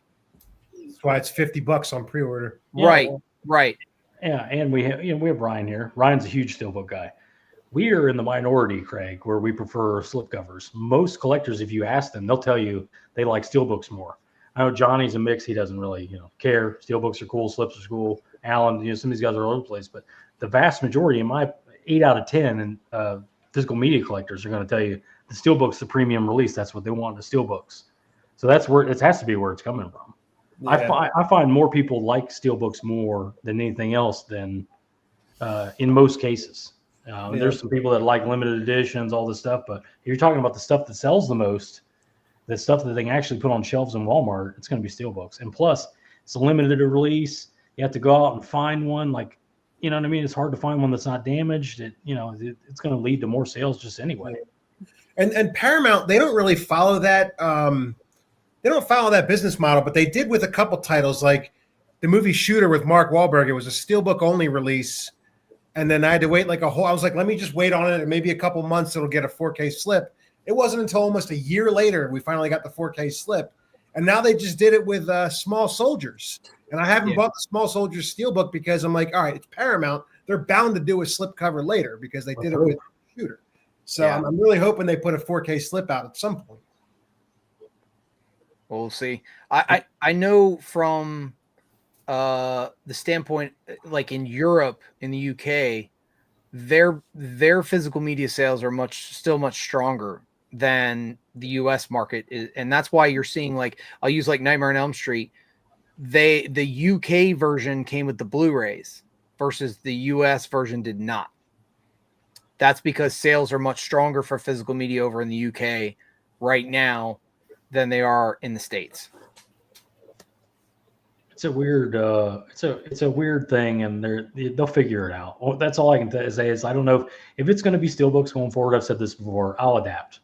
I'll just buy steelbooks if that's what it is. I prefer just regular Amaray. But it almost seems like Disney is it almost like they're going back to their old model.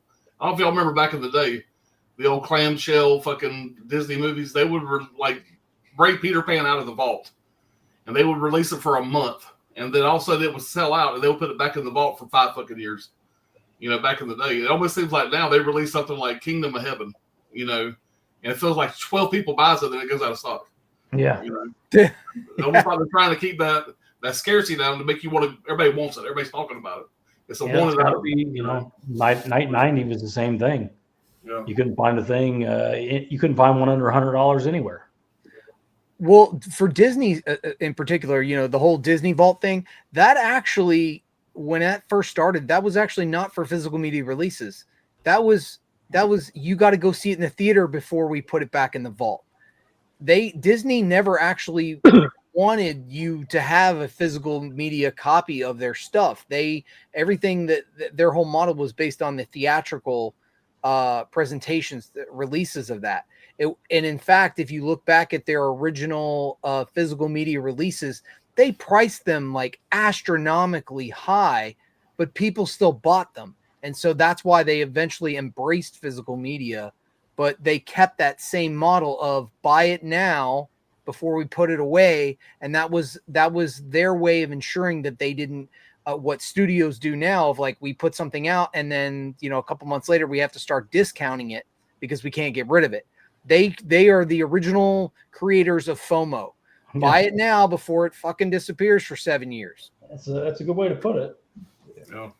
I'm just not looking forward to like when they finally do put out The Rock and Pops. I know you with Armageddon, like they're going to be steelbook only now at this point. Whenever they get a 4K, Might be. Just depends on when they have it planned. Yeah, but Pops is covered. Yeah, you can get into the hard boxes. Yeah. And for the record, I would buy an Armageddon Steelbook and fucking. They can do whatever they want to. Just put it on 4K. Oh, guys, we've ran a little long here. We were going to only go about 2 hours. We've gone about 30 minutes over, but we're going to head out of here. You can find Craig on Instagram. You can find Mike on YouTube and Patreon. You know where to find these other two guys. We'll be doing shit. We got some top fives coming. We got whenever everybody can get time. Football season, it's always a fucking, this time of year, Halloween, all these activities. Johnny and his family are big on Halloween. They do a lot of stuff. It's just, it is what it is. We'll get the time. When we get the time, we'll do something else. Until then, we'll see you guys on the next thing, whatever that is. Bye, everybody.